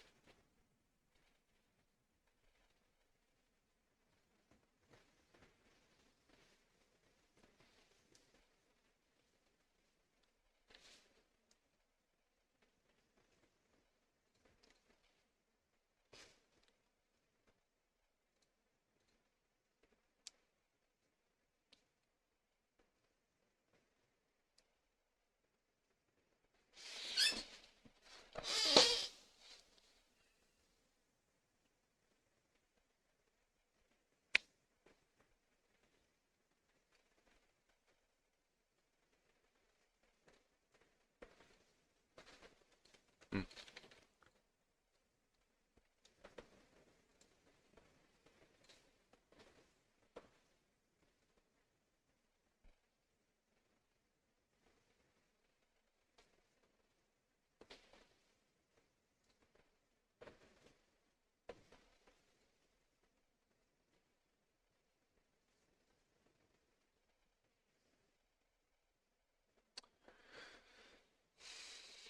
Sorry, I'm getting a bit distracted. Okay, so we have the implicated collision tiles. So we need to determine. All right, so I'm thinking a way we can determine it is if we combine the bounding boxes,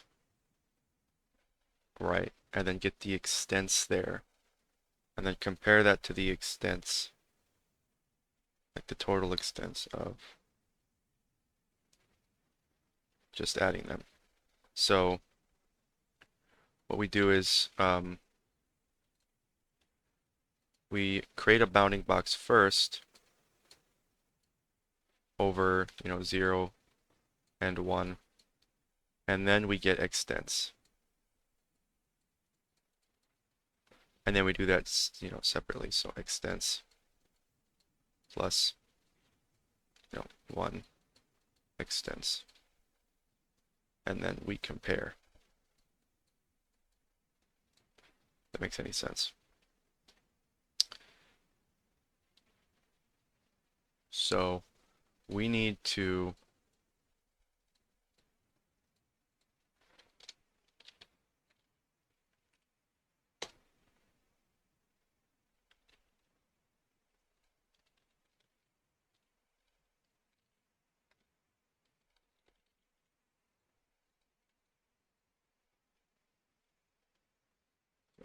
this. To...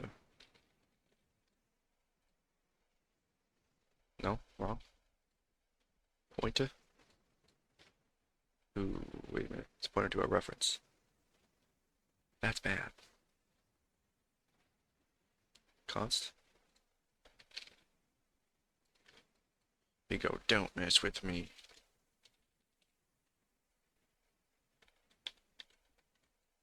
But is it to this reference?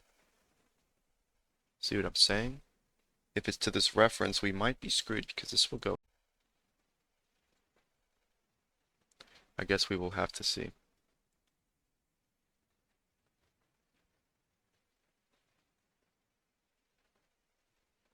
No, it should be fine. It should be fine. So we have a pointer to the tiles bounding. So tile equal to, all right.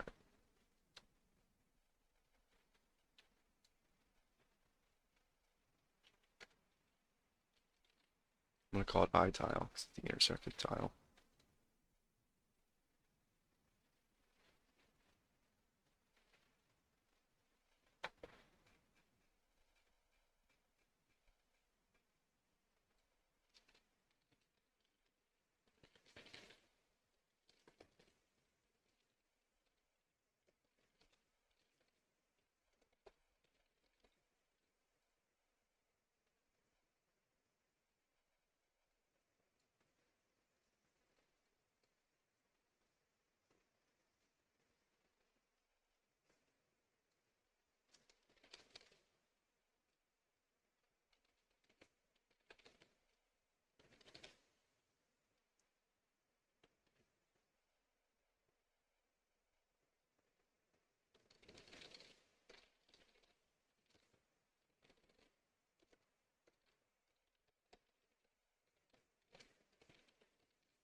Okay, how do we do this? So we have to calculate.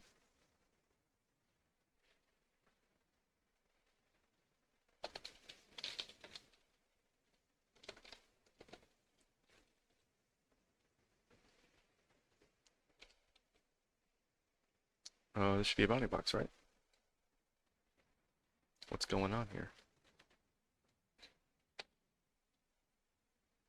Intelligence, why you no work?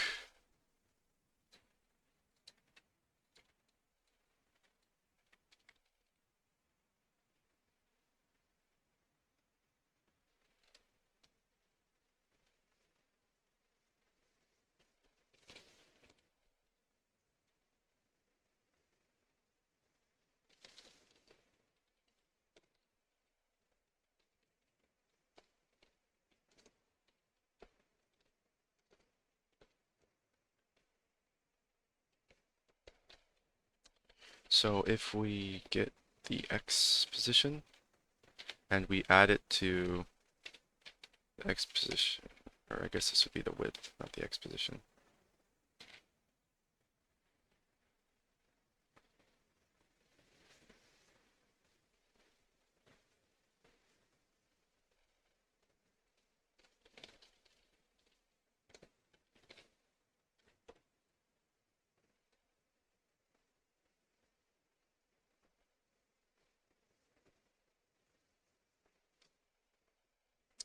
Trying to think. The combined extents.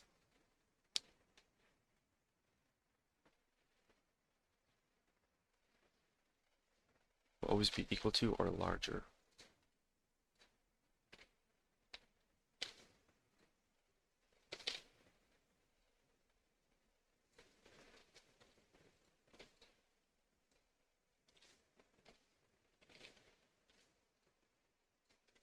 So we add these halves together separately, and then we compare it with this.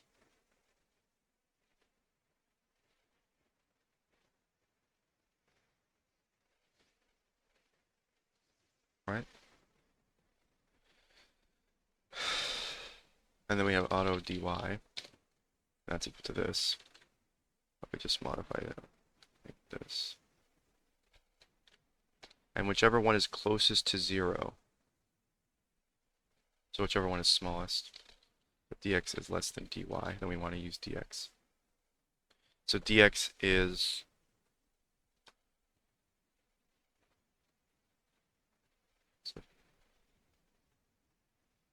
so if the extent along the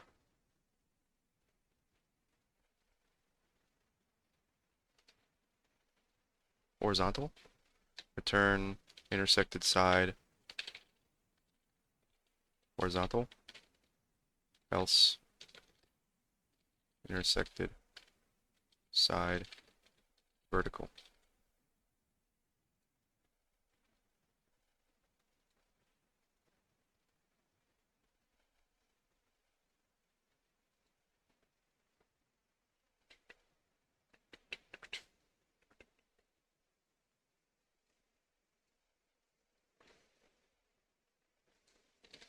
Sorry, return. So now down here,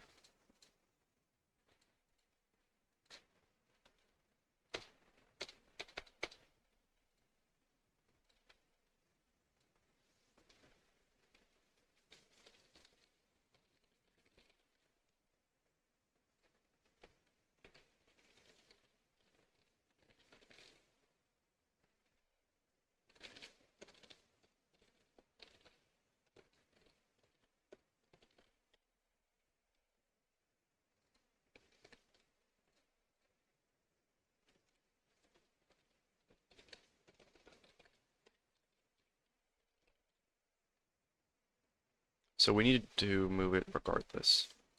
But if it's not equal to 1, that means an intersection occurred. And now we need to determine the sweep. So now we need to get the objects bounding box again.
I think I actually have those subtractions backward. Hold on. Let's go move these around. It's my bad.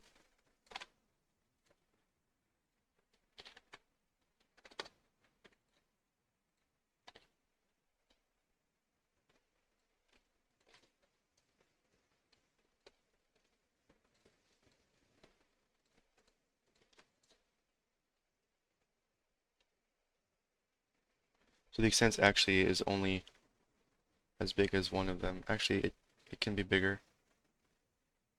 But we're comparing to the sum of the extents. So there's the sum of the extents. So we get the extents of the individual bounding boxes and then add them together. Or we combine the bounding boxes and then get the extents of that. It's two different quantities, that's what we're comparing with.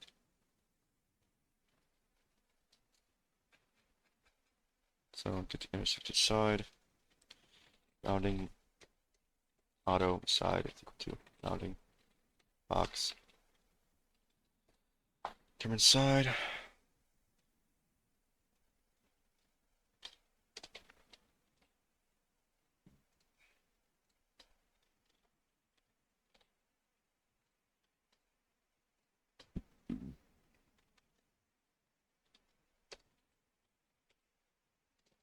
Oh, no, wait, it is a bounding box. My bad.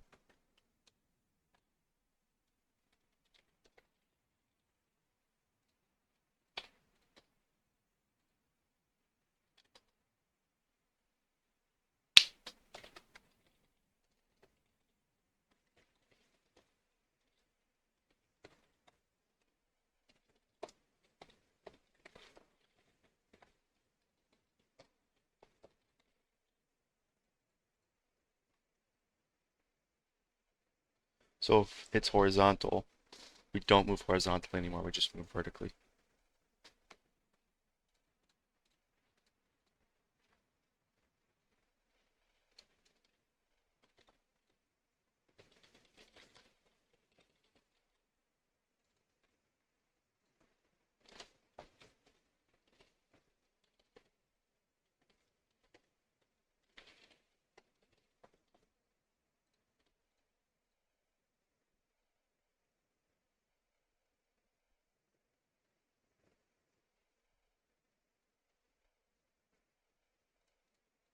So distance moved is how much we've moved so far. So if we invert that, that's the amount of distance we have remaining.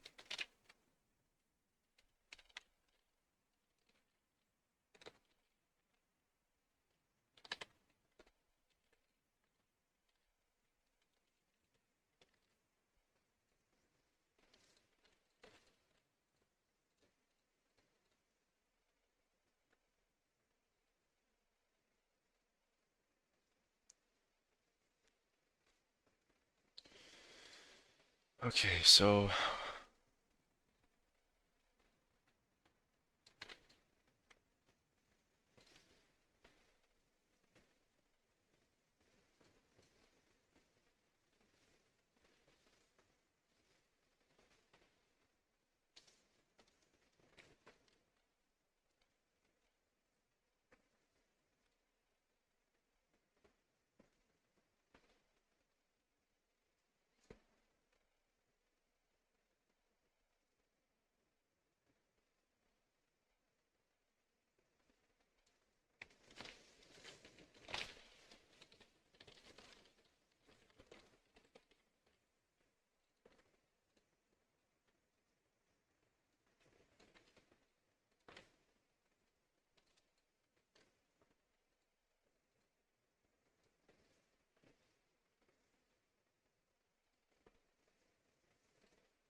what is this function? Catmull ROM? I don't even know. That's just odd.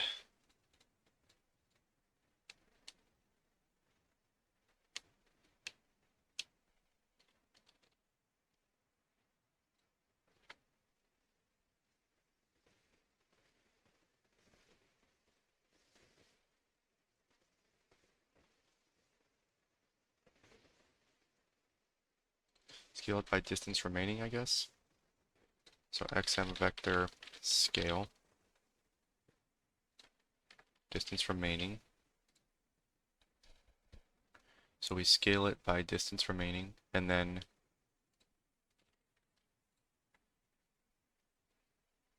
we set that as the x. Does that make sense? Not that one, this one?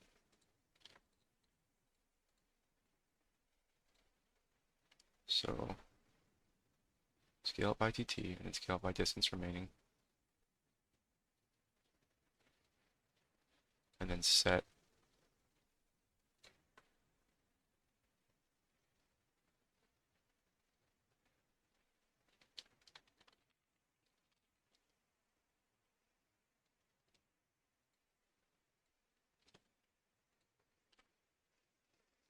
what an awful line of code.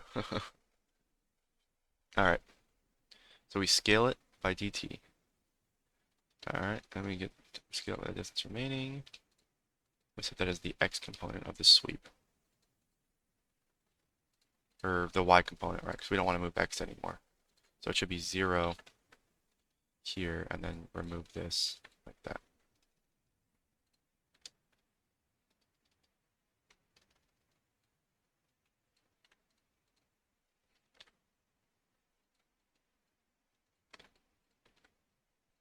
Here's the same, but we're just going to move this.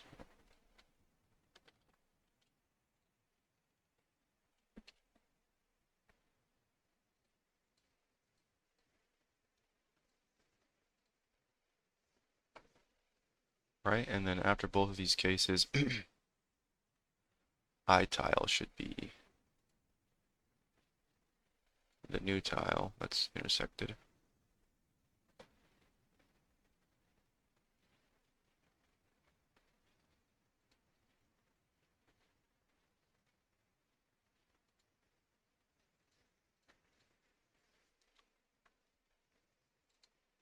Alright, and then look at this again.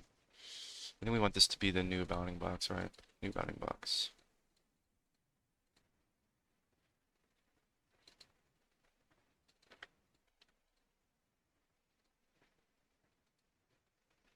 There's just an entirely new sweep going on, actually, so we have to recalculate.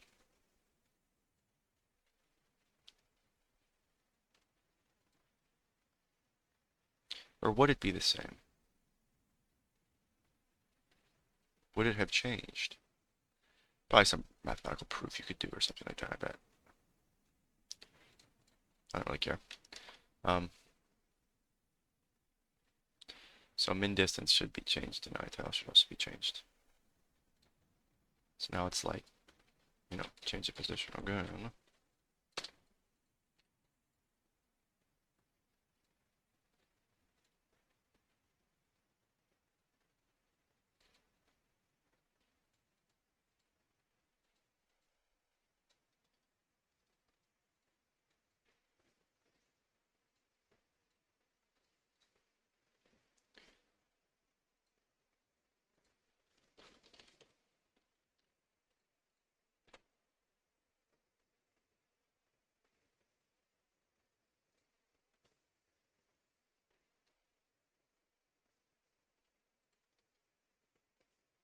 Okay.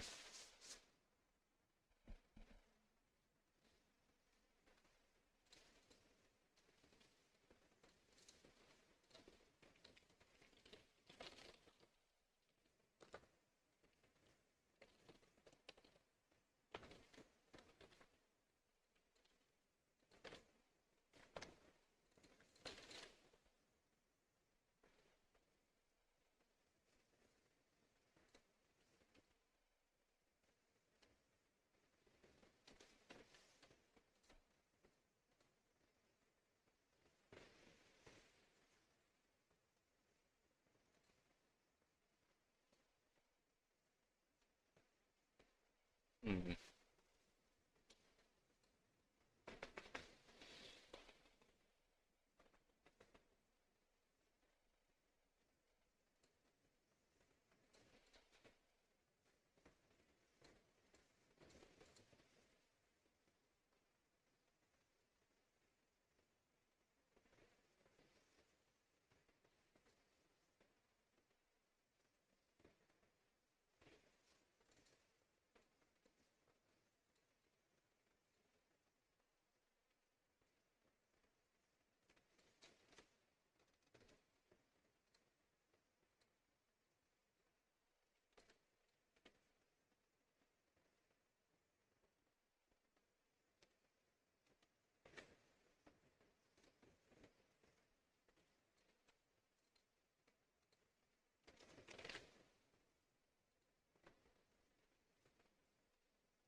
Let's see if this works. Nope, that's a bunch of errors. Great.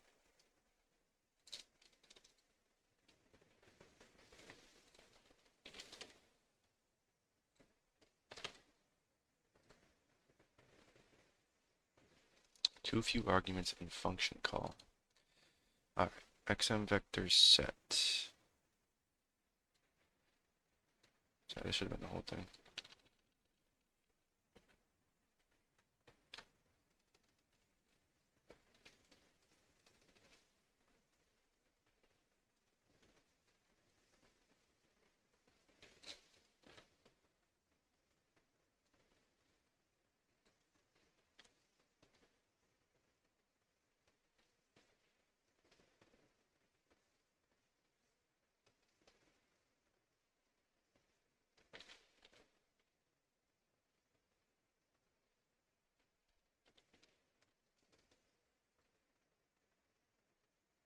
Too many arguments. Add.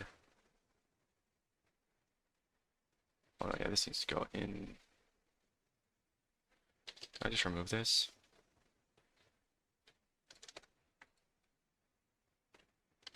Is that good?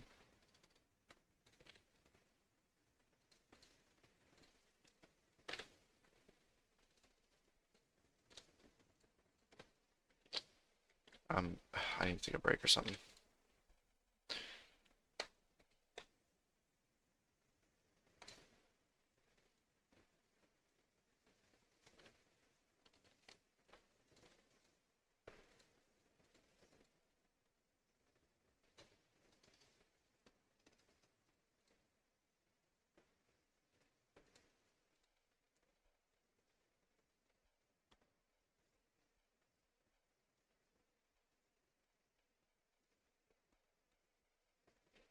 Uh,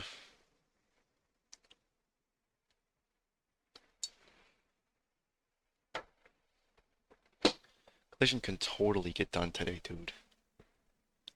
Jeez. I'll be right back.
Sorry, I was talking and I was not even, couldn't even hear me. Awesome. Oh, gotta remember that. Oh, wait, no, never mind. So, what are we trying to do? We're trying to move the position by a certain amount in the y direction. This needs to be Y, I think.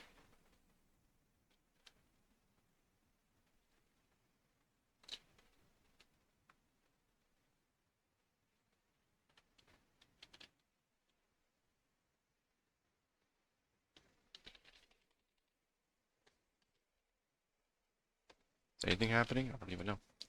So, let's see.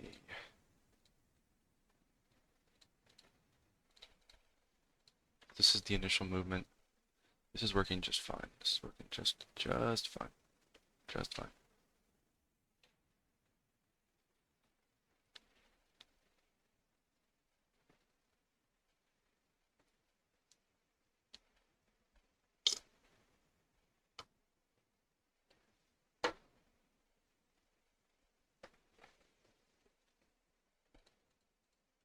So we have minimum distance, distance moved. I feel like we don't really even need distance moved.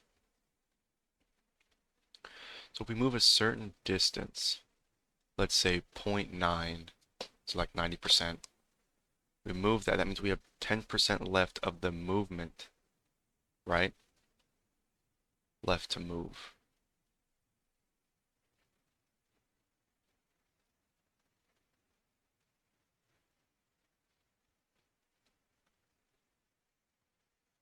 I mean, the thing is, if we're intersecting immediately, it's almost like, it was made for it. Or what does he say? It was meant to be. If min distance, move it along the path. Plus equals, although it's 0 anyways. So distance moved is equal to 1 minus min distance.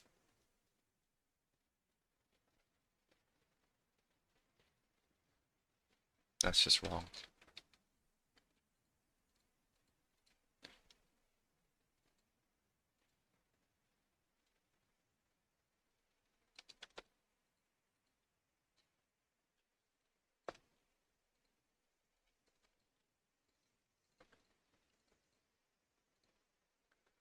So distance remaining is 1 minus minimum distance. And then we set it back to 1. So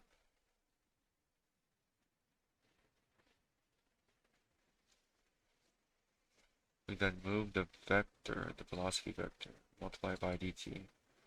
This right here gives us the original ds, the displacement. So then we scale this by distance remaining.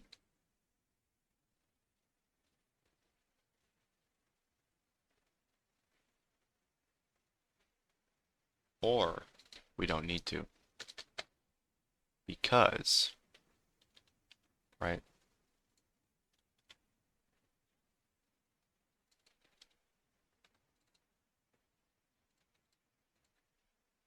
Yeah, we don't need to because min distance or distance remaining is already, our min distance has the remainder.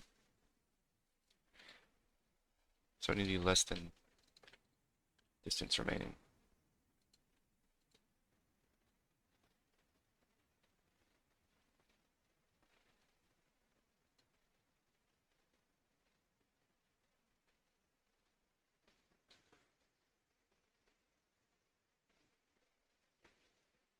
So if the hit is less than distance remaining, set distance remaining to that.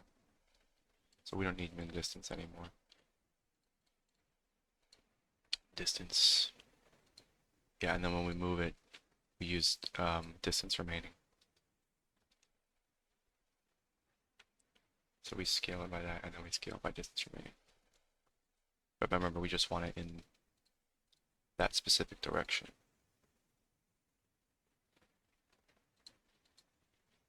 And then for vertical, we get the x of, so we can make this scale here. Right? And then distance remaining, and then we move it by right there. Okay. No, this makes sense. Um,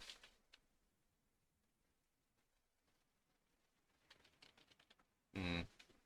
So it's saying it's vertical, which is good.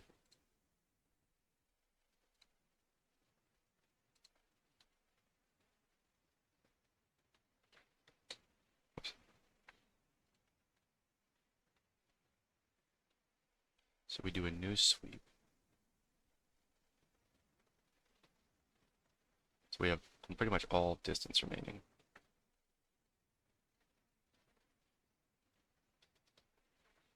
Sweeping the wrong way? Is that what the problem is?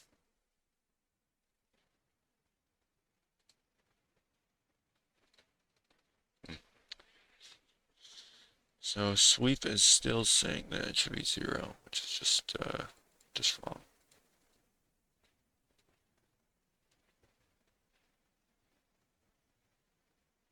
So there's immediately a hit in front of it. Let me know that's not the case. Not horizontally anyways.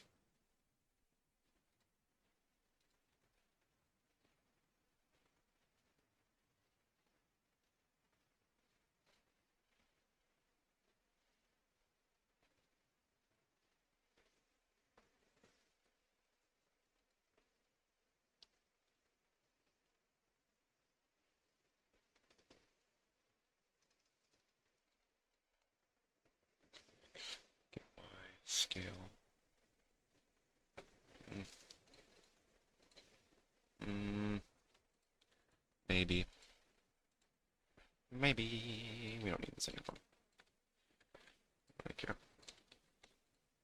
It'll clean up the code a little bit. Let's build on that.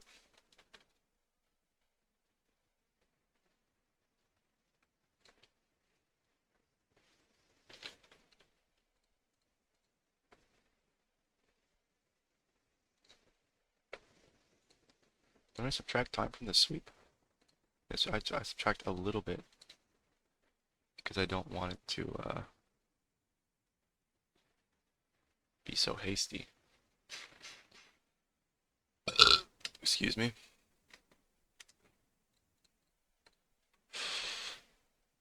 It's tough.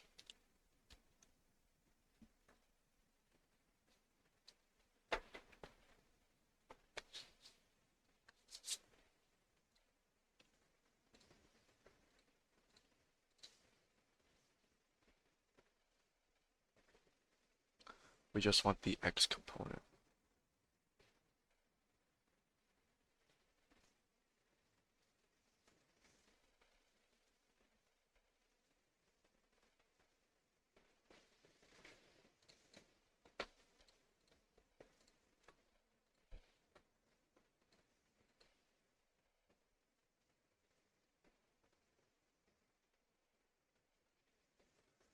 Move it along this path.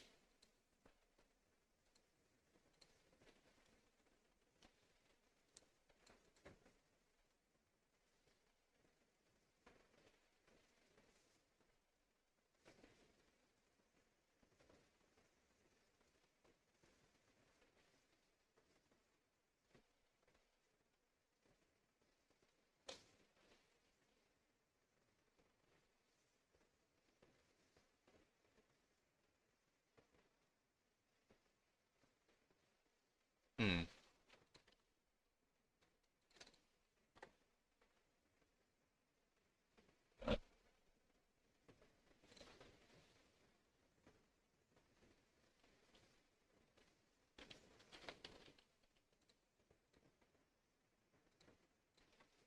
Sure, it's some simple fix I'm not thinking of.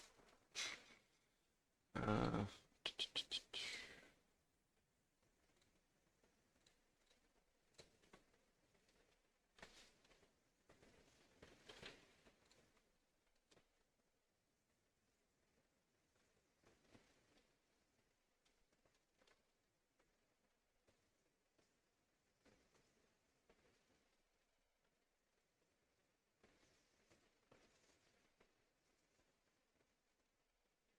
there's 3 tiles implicated.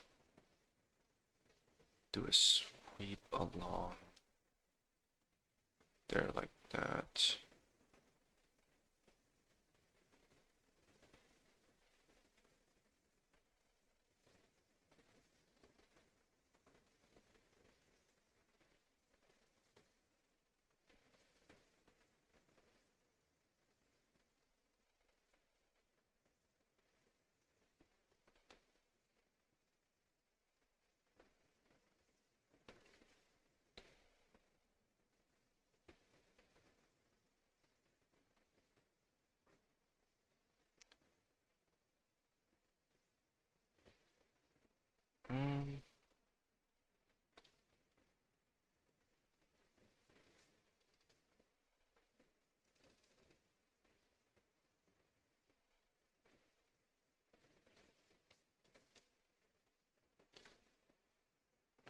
Was there a hit?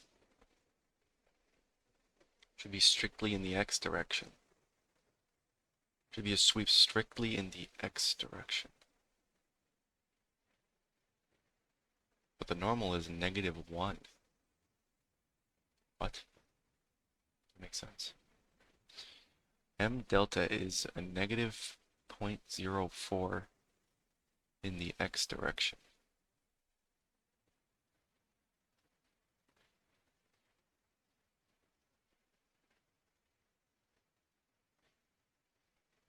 Then time is just 0.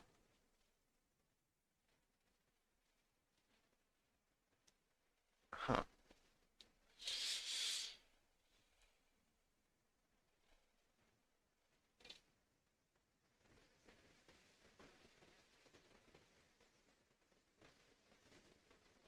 New bounding box. Damn, what is with this? 2, X is 2, Y is 74.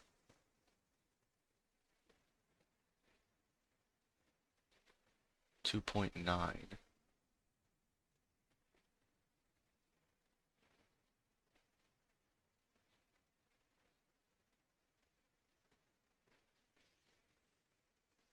Why is it saying the new bounding box is like over, it's way over this tile.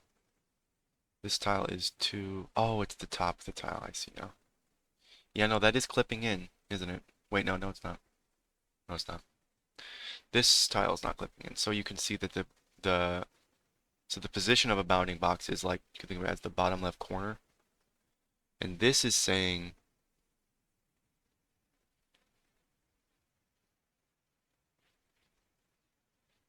we're dropping frames, apparently. So this is saying that the Y is 75. It's over 75. The tile that we're comparing it is 74, and that's its bottom left corner. So we are definitely above this tile. We're definitely above it. But the sweep is calculating something that's just incorrect. Let me head into this sweep. So right now you can see this is 74. And this is 75.14. So it's over 1 above it, which means it's above the tile. But the sweep is returning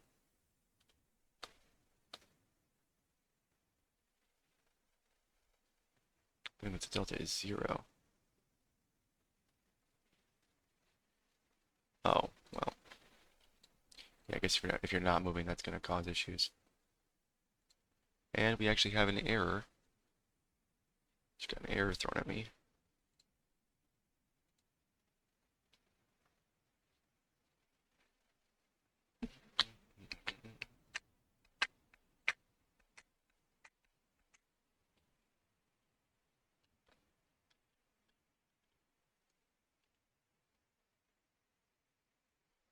Am I slowly moving downwards?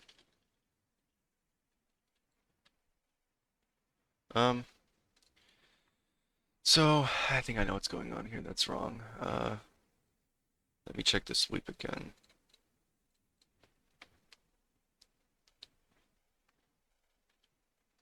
All right, we need to head into this.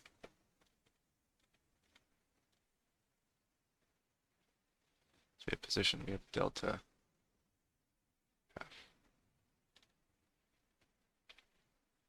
I think delta is wrong. Because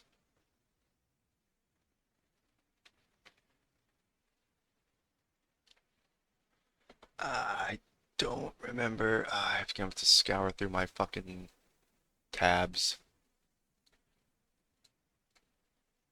Here we go. Okay, that wasn't so bad, I guess.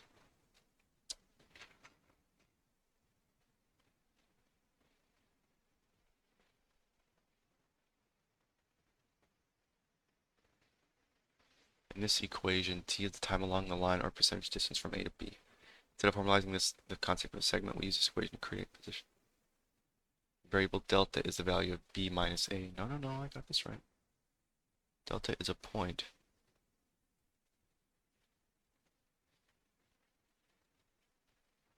B minus A. No, no, no. Yeah, I think that's correct. I'm doing it right.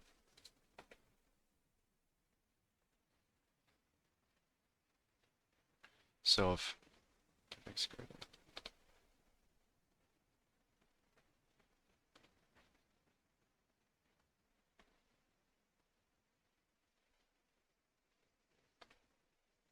we have hit.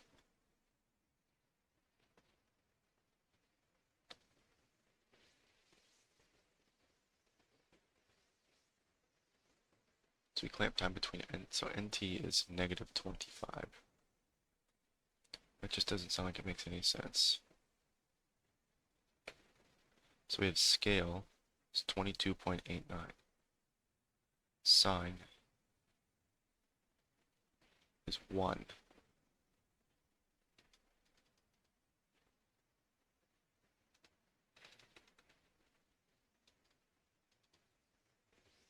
So take m position. Actually, we take m half, add it to padding. Multiply that by sine. We subtract m position. So 75.02. Subtract that from result of this. So 1. So we have 1.75 minus 0.5, or added, so it's definitely positive. Multiply by sine, still positive number. It's like positive, what, 1.75? 2.25? 2.25 multiplied by 1. Oh yeah, that's going to create a negative number. 75.02 minus, no it won't, never mind. And then we subtract,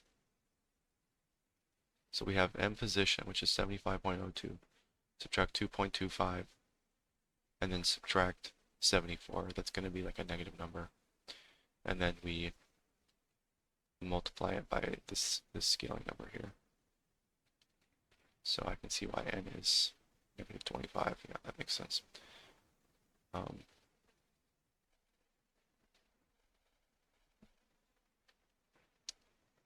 Why is this the case?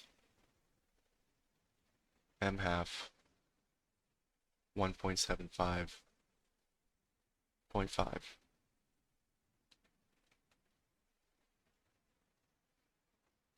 So we have a near time, far time.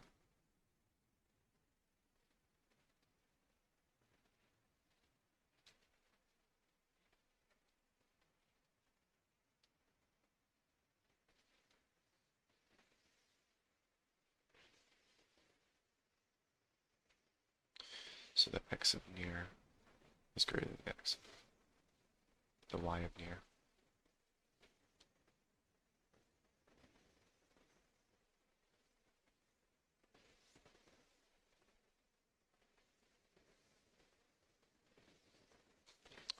You know, that math does not add up. That math does not add up. I think, is there a better way to do this? Probably. Let's pull up the math again.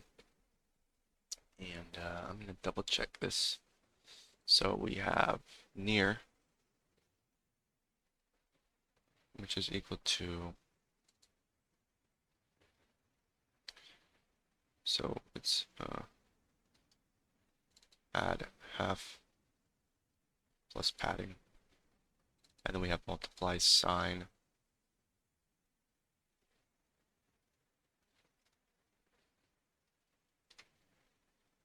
by point.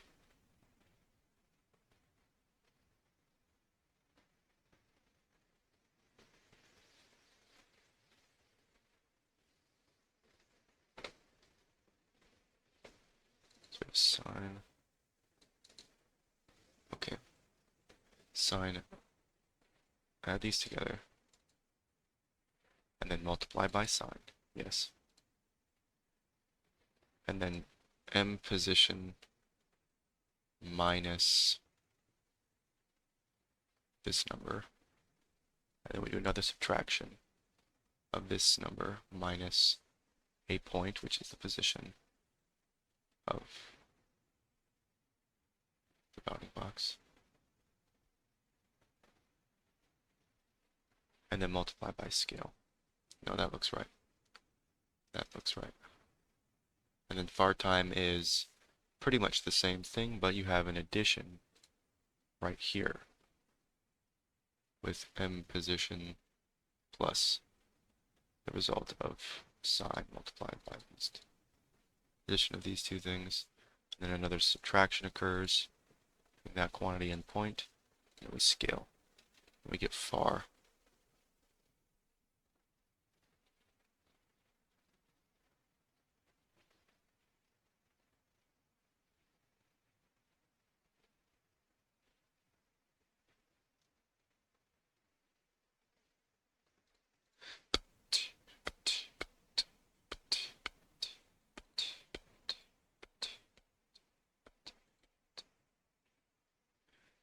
Can I check? So it's saying that delta is the value of b minus a.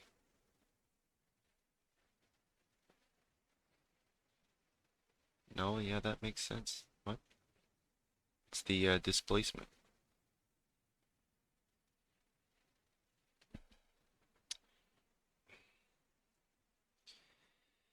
This is tough. This might actually take me the rest of the time. What is your malfunction? This is so ridiculous. I'm not quite sure. The math checks out, but it doesn't. You know what I mean?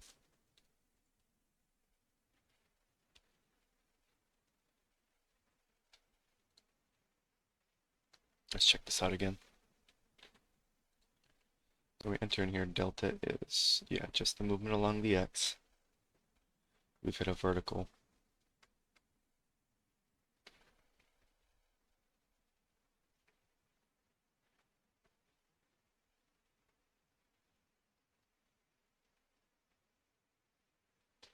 Whoa, whoa, whoa, whoa, whoa. No, yeah, never mind, that's right. Yeah, that's right, that's right. I'm tripping.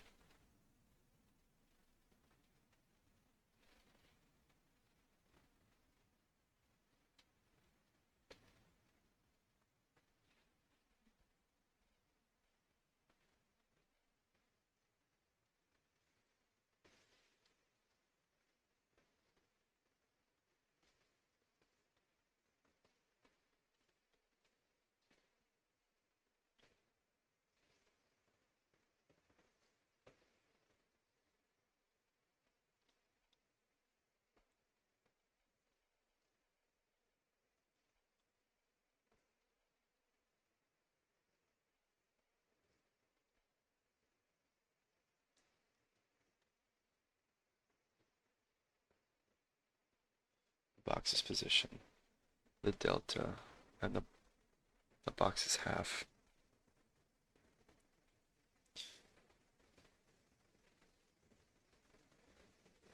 Intersect bounding box. Oh yeah, no, I see that. Box. Intersect bounding box. That code shouldn't really matter because we don't care.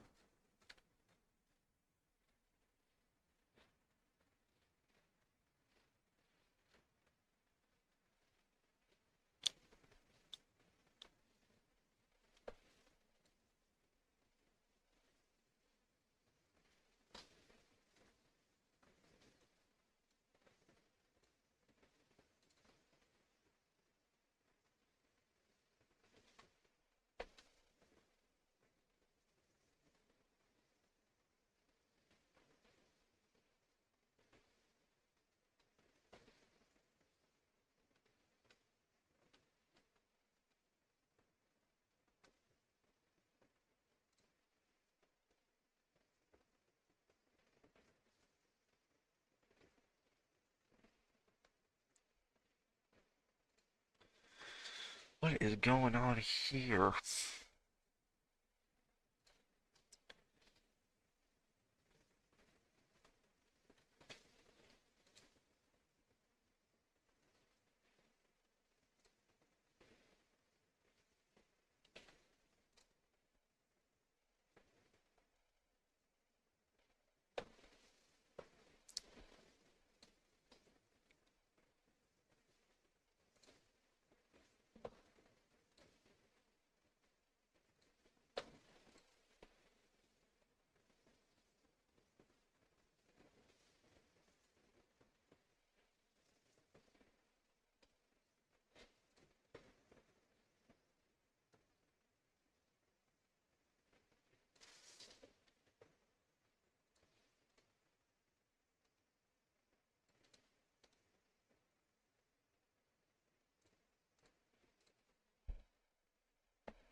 Question is if you can even do this. Oh no, okay.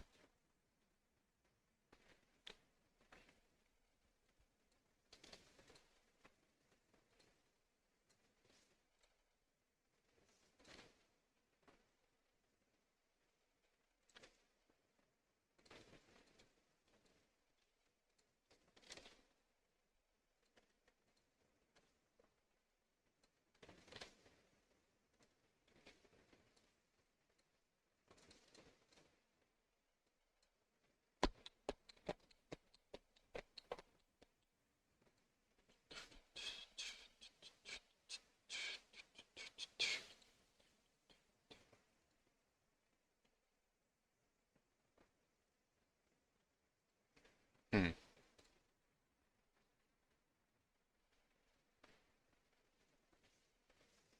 What?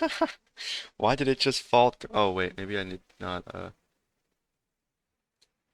may have missed a parentheses here.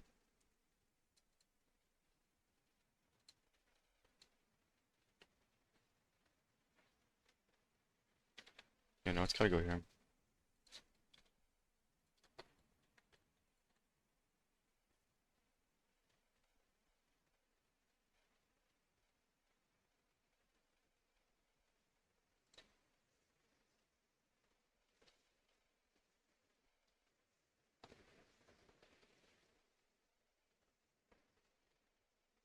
Nope, see, you got it wrong again.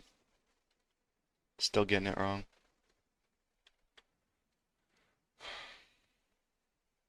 Whoops.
So 1.25 plus 0.5, 1.75.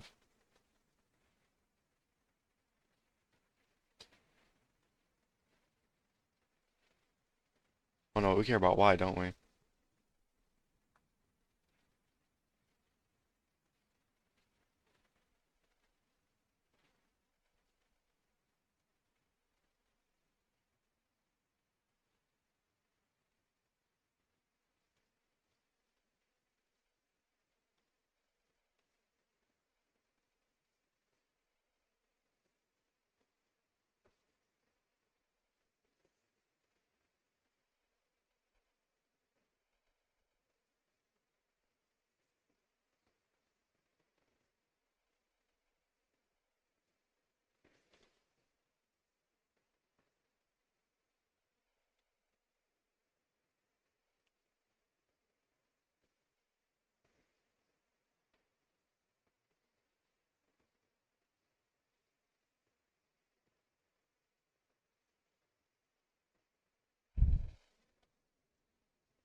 Is this part of my math wrong? That's probably why.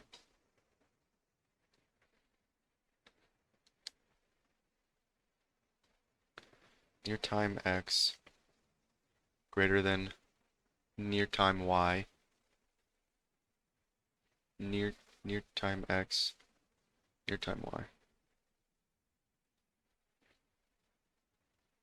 Far time x less than far time y. Far time x, far time y. Okay. If near time is greater than or equal to 1, or far time is less than or equal to 0, return null.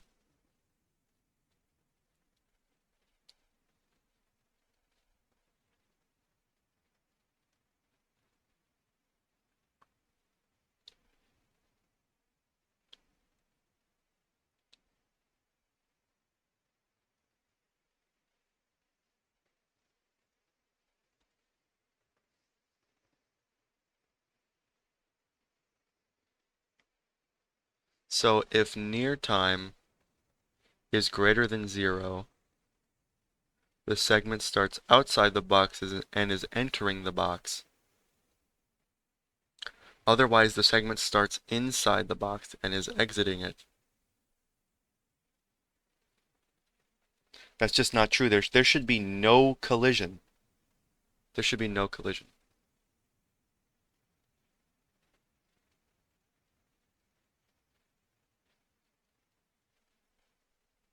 We should be getting caught by this right here.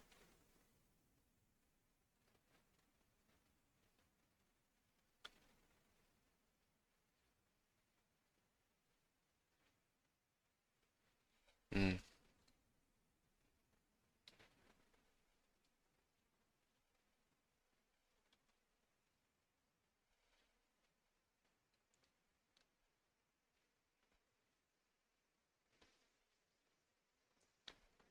Near time x. So this is not a number.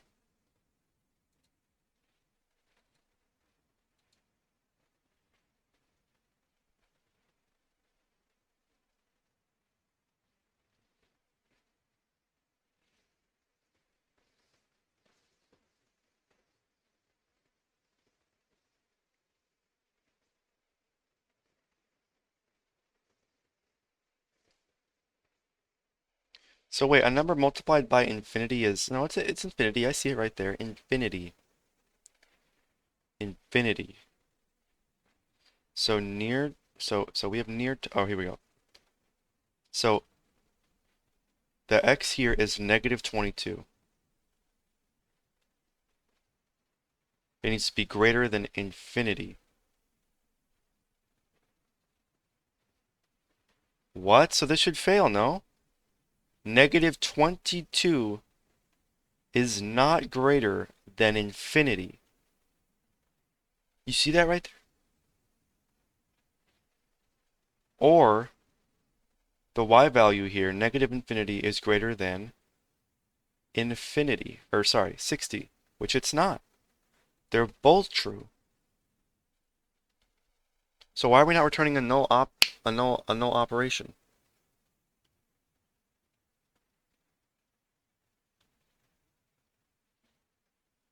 Like what?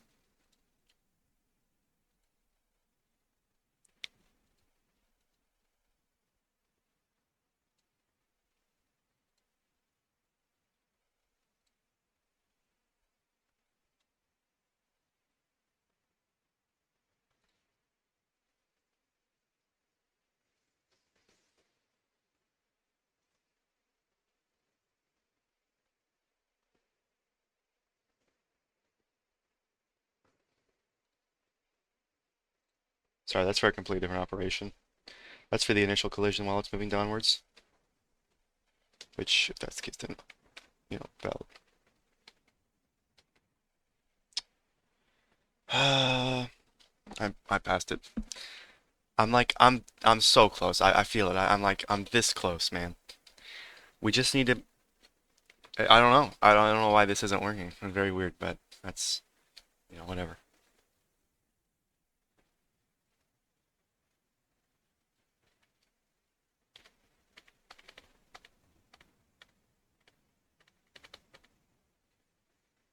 N. The x value of n is negative 20. Oh, it needs to be greater than. Okay, so it is greater than because. No, wait, no, it's not. Negative 20. This is positive infinity. Negative 20 is, in fact. Oh, no, never mind. Okay, no, it needs to be greater than. So it's. So this is less than. Are we sure that's the case? So then what are we doing wrong? Does this need to be negative infinity? At the close time.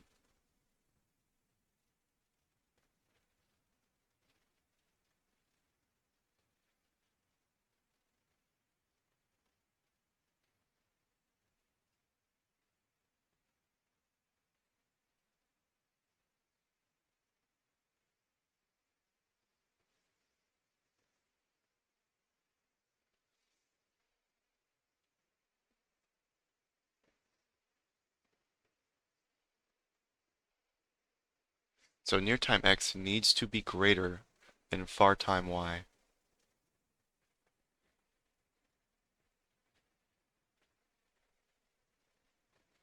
Negative 20 is not.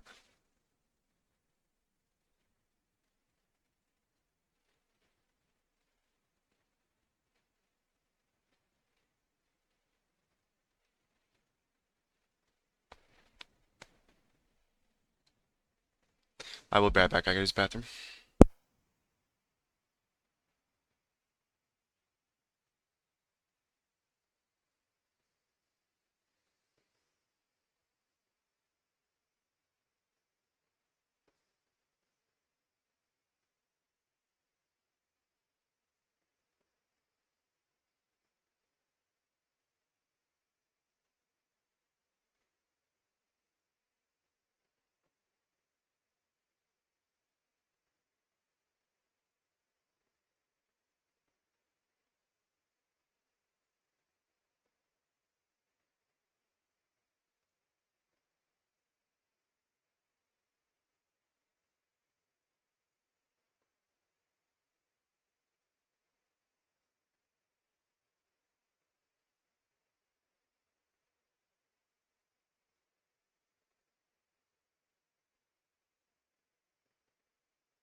Uh,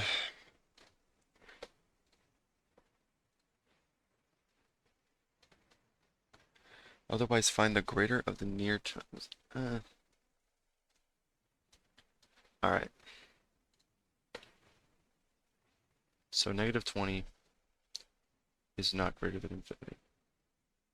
But how to get infinity? It's because the scale is infinity.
Hmm.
Yeah, I knew collision wasn't going to be very interesting.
Might be time for a break, I think.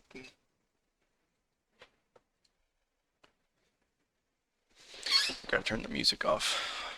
Maybe I should just, I don't know, think my way through this. So, this algorithm doesn't seem to work when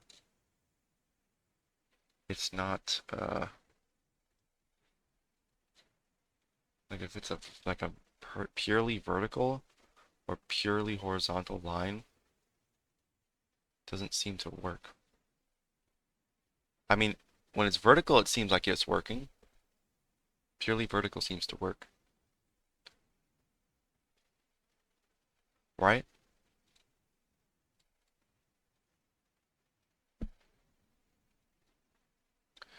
We have sine.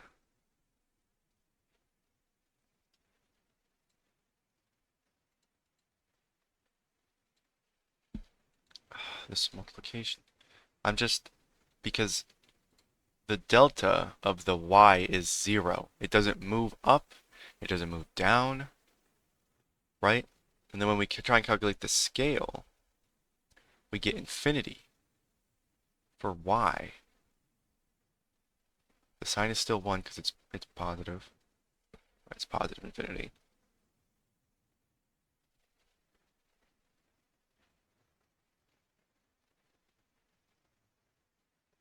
But does that mean sine should be 0 then? Because if sine is 0, then what? The be 0, right? But if that's 0, it would still be less than. What about this? So y here is negative infinity. If it was doing it properly, it would be 0. And 0 is 0 greater than 68? No. It's almost like the infinities need swapped or something.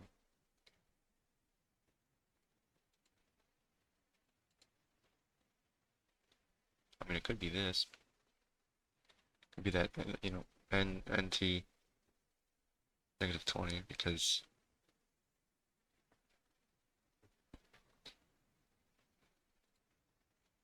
I don't know, I can't see n's value. So x value of n is negative 20, which is greater than that. So you get the x value of it. So you get negative 20. You get 68. Which are both valid according to this. So then it's saying that there's some hit somewhere. But that just doesn't make any sense. I mean, look at the x value of this, right? Look at the y value. You have the delta, which is only along the x. You have padding, 0.5 in both directions, right? So n, you can do the x. It's 1.25 plus 0.5, which is 1.75. Sine doesn't do anything. You get 2.93. 2.93 minus 1.75. It gets you what, like 1.2? 1.2 minus 2 is going to be a negative number. It's going to be, you know, less than 0 times 925. You get, yeah, negative 20. That makes sense.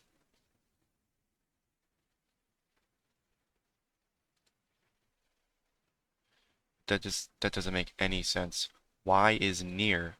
Why is the near time x negative 20? Doesn't that mean that it intersects in negative time? That doesn't make any sense. Like, okay. Why are we getting this number? M half 1.25 plus padding 0.5. Is the padding wrong? Let me open up, let me get a calculator. So we have 40 pixels divided by 16. So it should be this divided by 2. So no, yeah, 1.25 in the x direction. And then what, 56 divided by 16? So 1.75 in the y direction. No, that all makes sense. A point, this is the position of the tile, right? Position of this block is 2.93. Which, I mean, it sounds like it intersects along the x-axis, but that's just not the case. Where it's actually intersecting is there's just no intersection. Because both of them need to be involved, right? It's not just x, it has to be x and y. And if we look at y, the bottom left corner of the tile is 74. Now tiles are 1 by 1, right? Their dimensions are 1 by 1. Now what that means is since the object has a y value of 75.05, that's what, 1.05 higher than the tile. That means it's not touching the tile along the y-axis. There's no intersection. So why does segment return a hit? Makes no sense. Makes no sense. I think this algorithm is just bad. It doesn't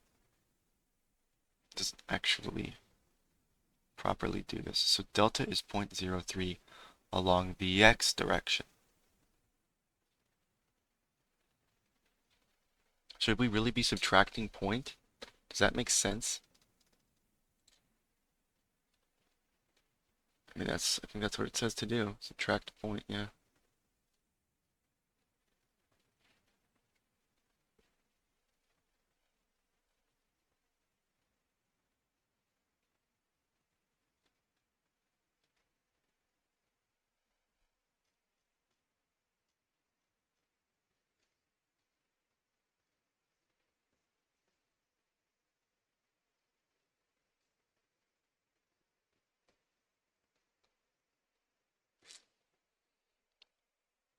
Is padding not working correctly? Maybe that's why.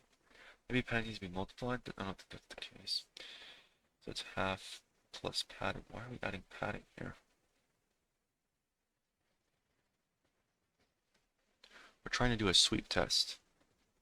And we are sweeping just purely along the x-axis.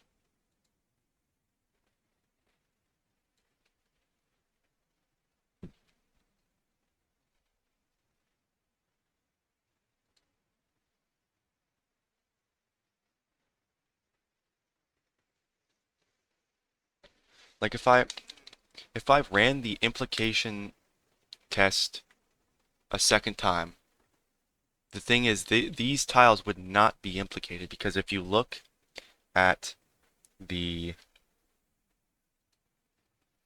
point, or sorry, not the point. If you look at the position of this bounding box, you can easily see that the y value is 75. This would get rounded down to 75. The tiles that would get implicated would have a y value of 75 and higher. This tile has a y value of 74. It would not get implicated. It wouldn't. It wouldn't be implicated. So I guess a solution here would be that, but here's the thing, like we're talking about like tiles that just should not, like here's this, and here is 16 by 16. Don't know why it does that. Kind of makes me a little mad. It's really annoying. So boom, boom, boom. So, our guy, our player, he's, oh, oh, stop. Why is it doing that? This is stupid. Nope. Nope. Nope. Nope. Okay, so what, 56? 40. Okay. So our player is just like it's like this. The position down here is right here. Even if we took the implication box and we rounded the bottom left down, it would be here. And these would not even be implicated. But why does that even matter? Even if these are implicated, their coordinates are still used normally, and we're moving in this direction, moving purely in the x direction. So, maybe maybe the end, like it gets moved to here, right? You can see that it's just no way that it gets intersected. So why does it think that it does? It's like purely stuff along the x, it just confuses it horribly.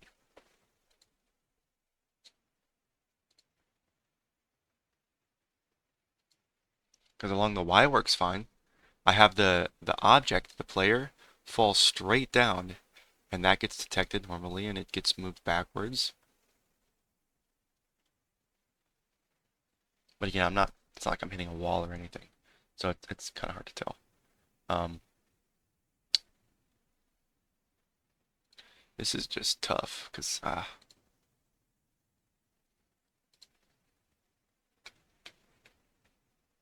should probably actually put this. Nope. I don't know what, I don't know why it does that. Actually, very annoying. Okay.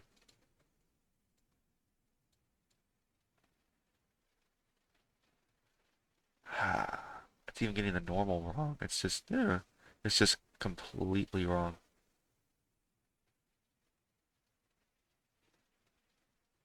Is it because it thinks y is down or something? Isn't that just strange? Isn't that just strange?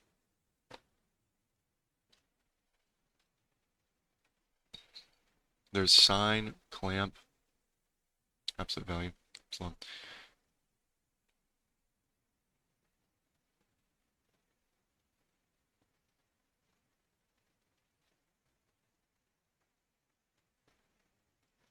Types of tests. Intersection tests. Sweep tests.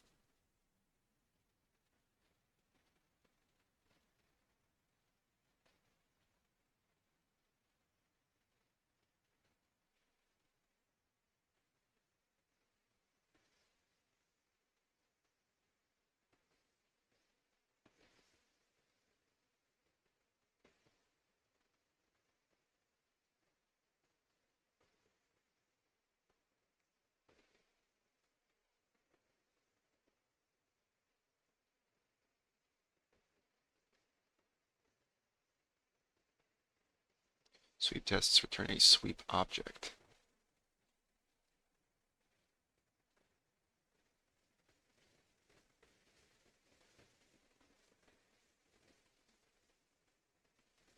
Sweeps are by default 1 value? Really? By default 1? I don't know if that'll change anything, but that's interesting. I didn't know that. I don't think it'll change anything though. Doesn't make any sense.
Okay.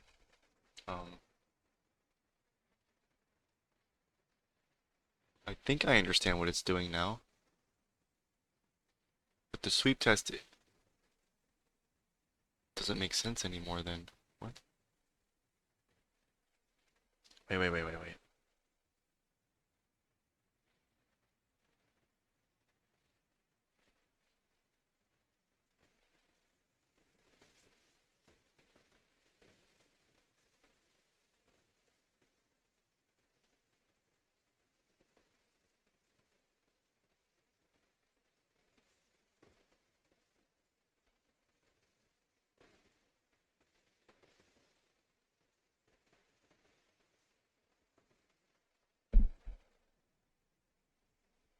So, what? Is it supposed to be from the center?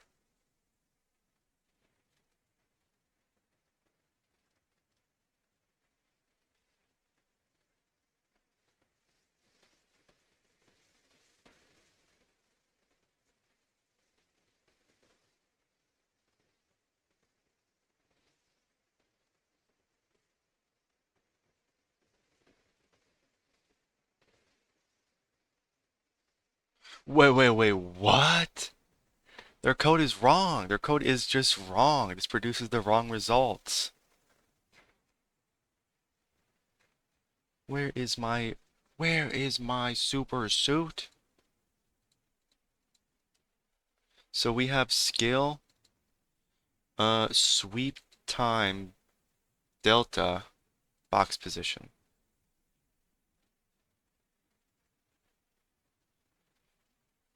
Okay, but isn't this an issue right here? Isn't this the issue?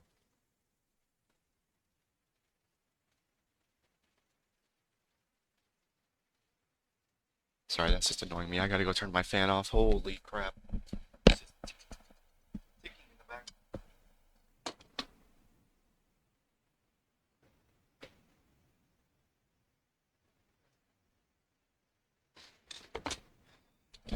I'm getting it. So, before you do this segment test, you need to move your box first, right? You gotta move your box.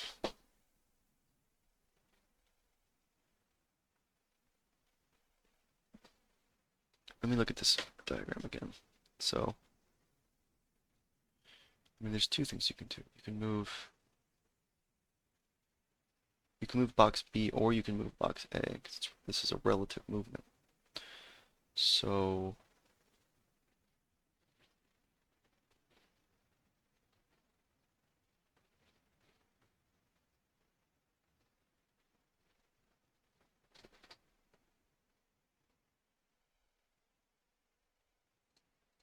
okay. So we have scale. We have sine. So let's think about this. When we're doing a segment, we need to move.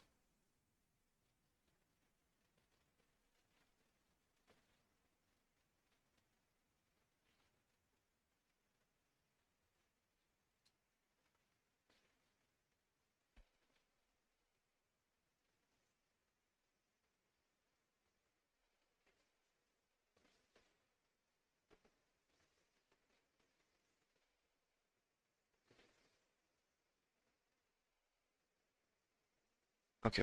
Let me think about this real quick.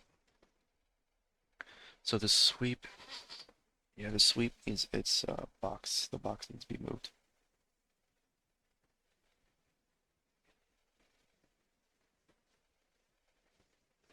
So instead of M position, we need to. So it's not just M position. We need to add. We need to move it by half, right?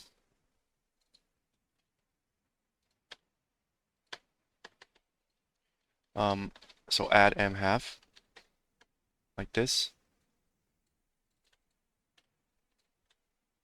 Does that make sense?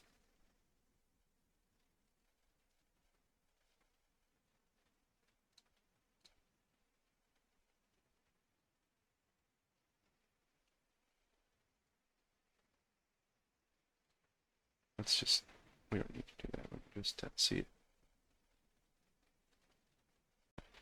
Okay. That didn't quite work.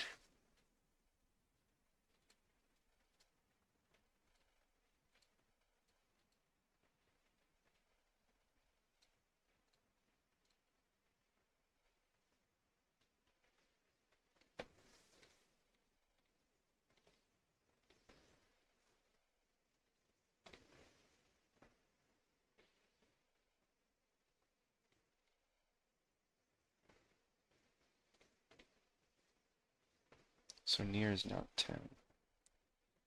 Far is now 111.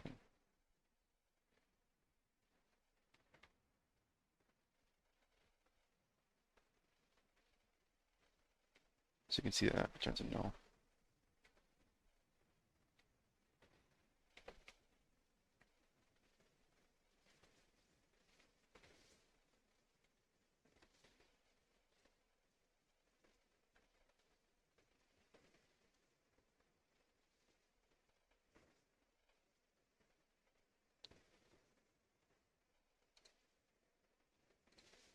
Now it's moving into the ground. That's not correct. Uh,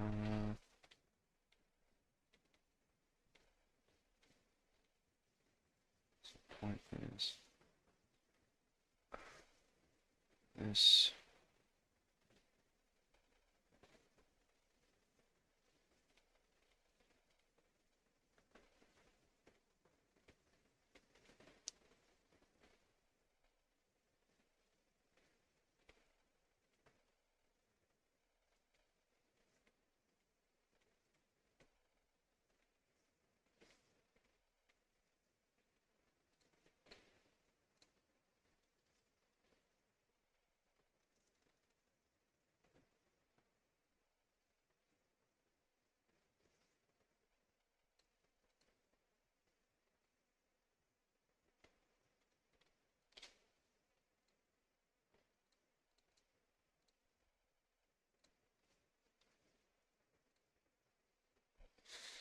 Uh,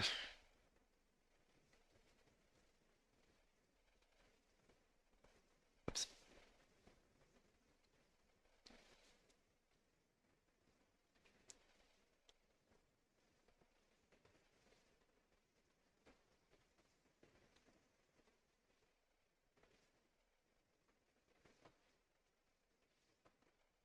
Why is the hit negative X?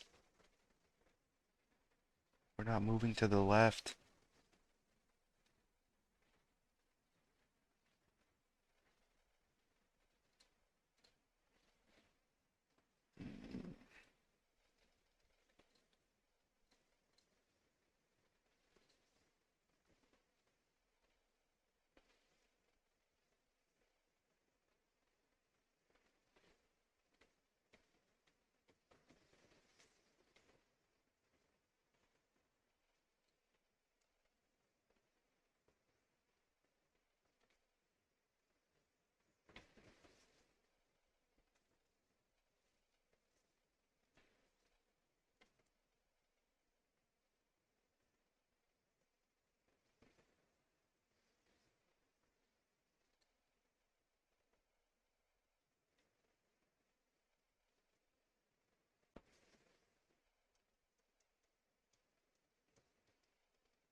What? What is going on? Box stop position.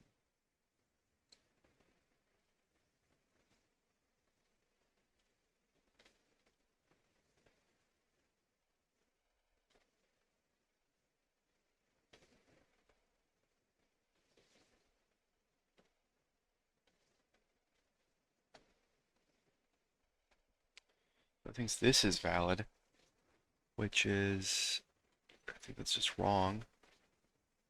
74.38. Oh, no, no, no, no, no. It's intersecting, never mind. But along the Y, not along the X. Maybe this is not where it should go.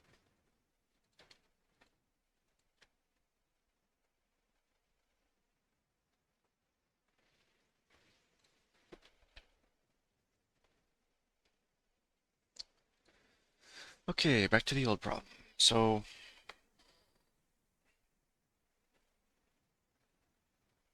hmm,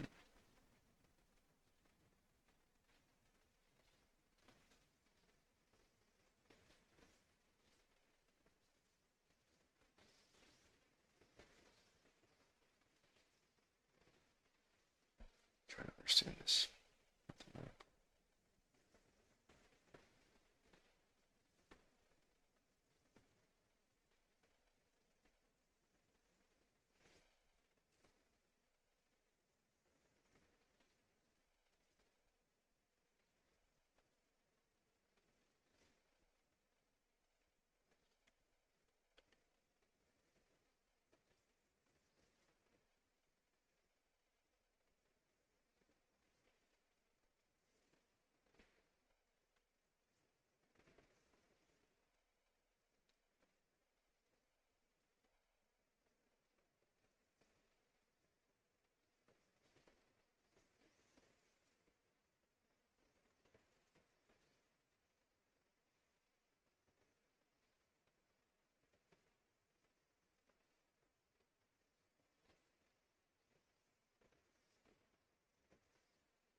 So it's easier to see what's going on.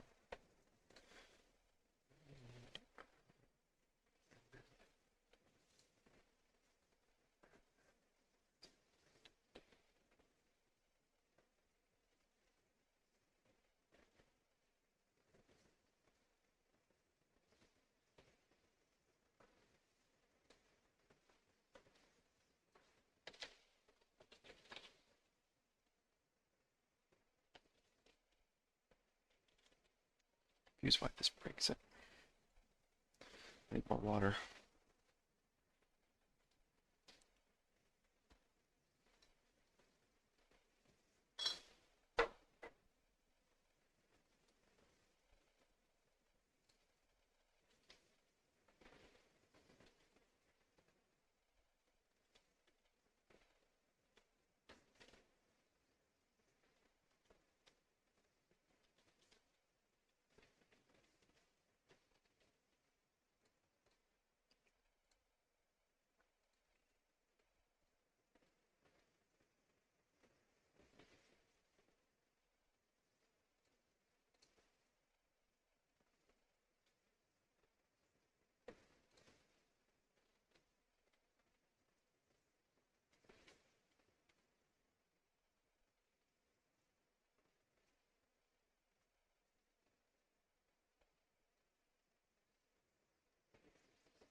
my God. I don't know. This is just awful.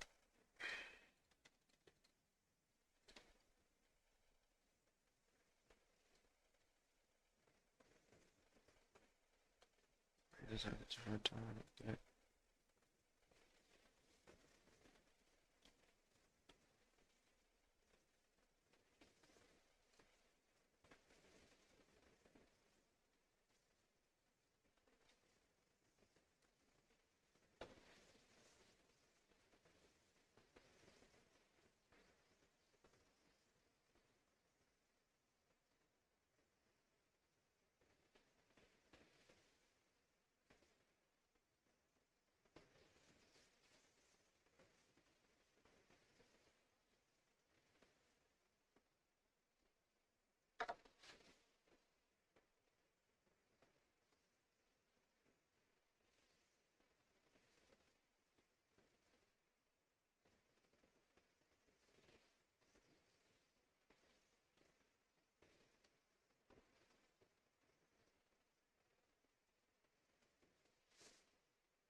What? How does this work?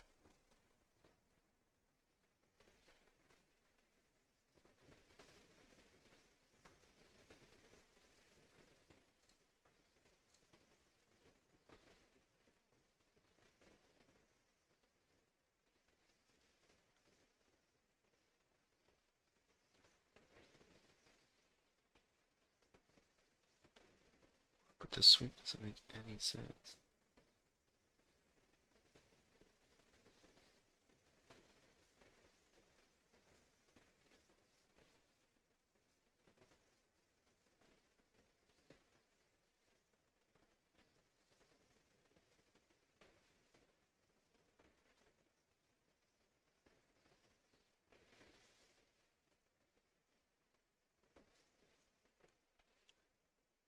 What? What? The, who wrote this, man? It makes no sense. I almost just want to end the stream because I just want to go and like mess with this for hours, and this is just not good stream content because this was supposed to be done. But whatever. God, this is awful. Who wrote this article? How how did they get this to work? Because it doesn't make any sense.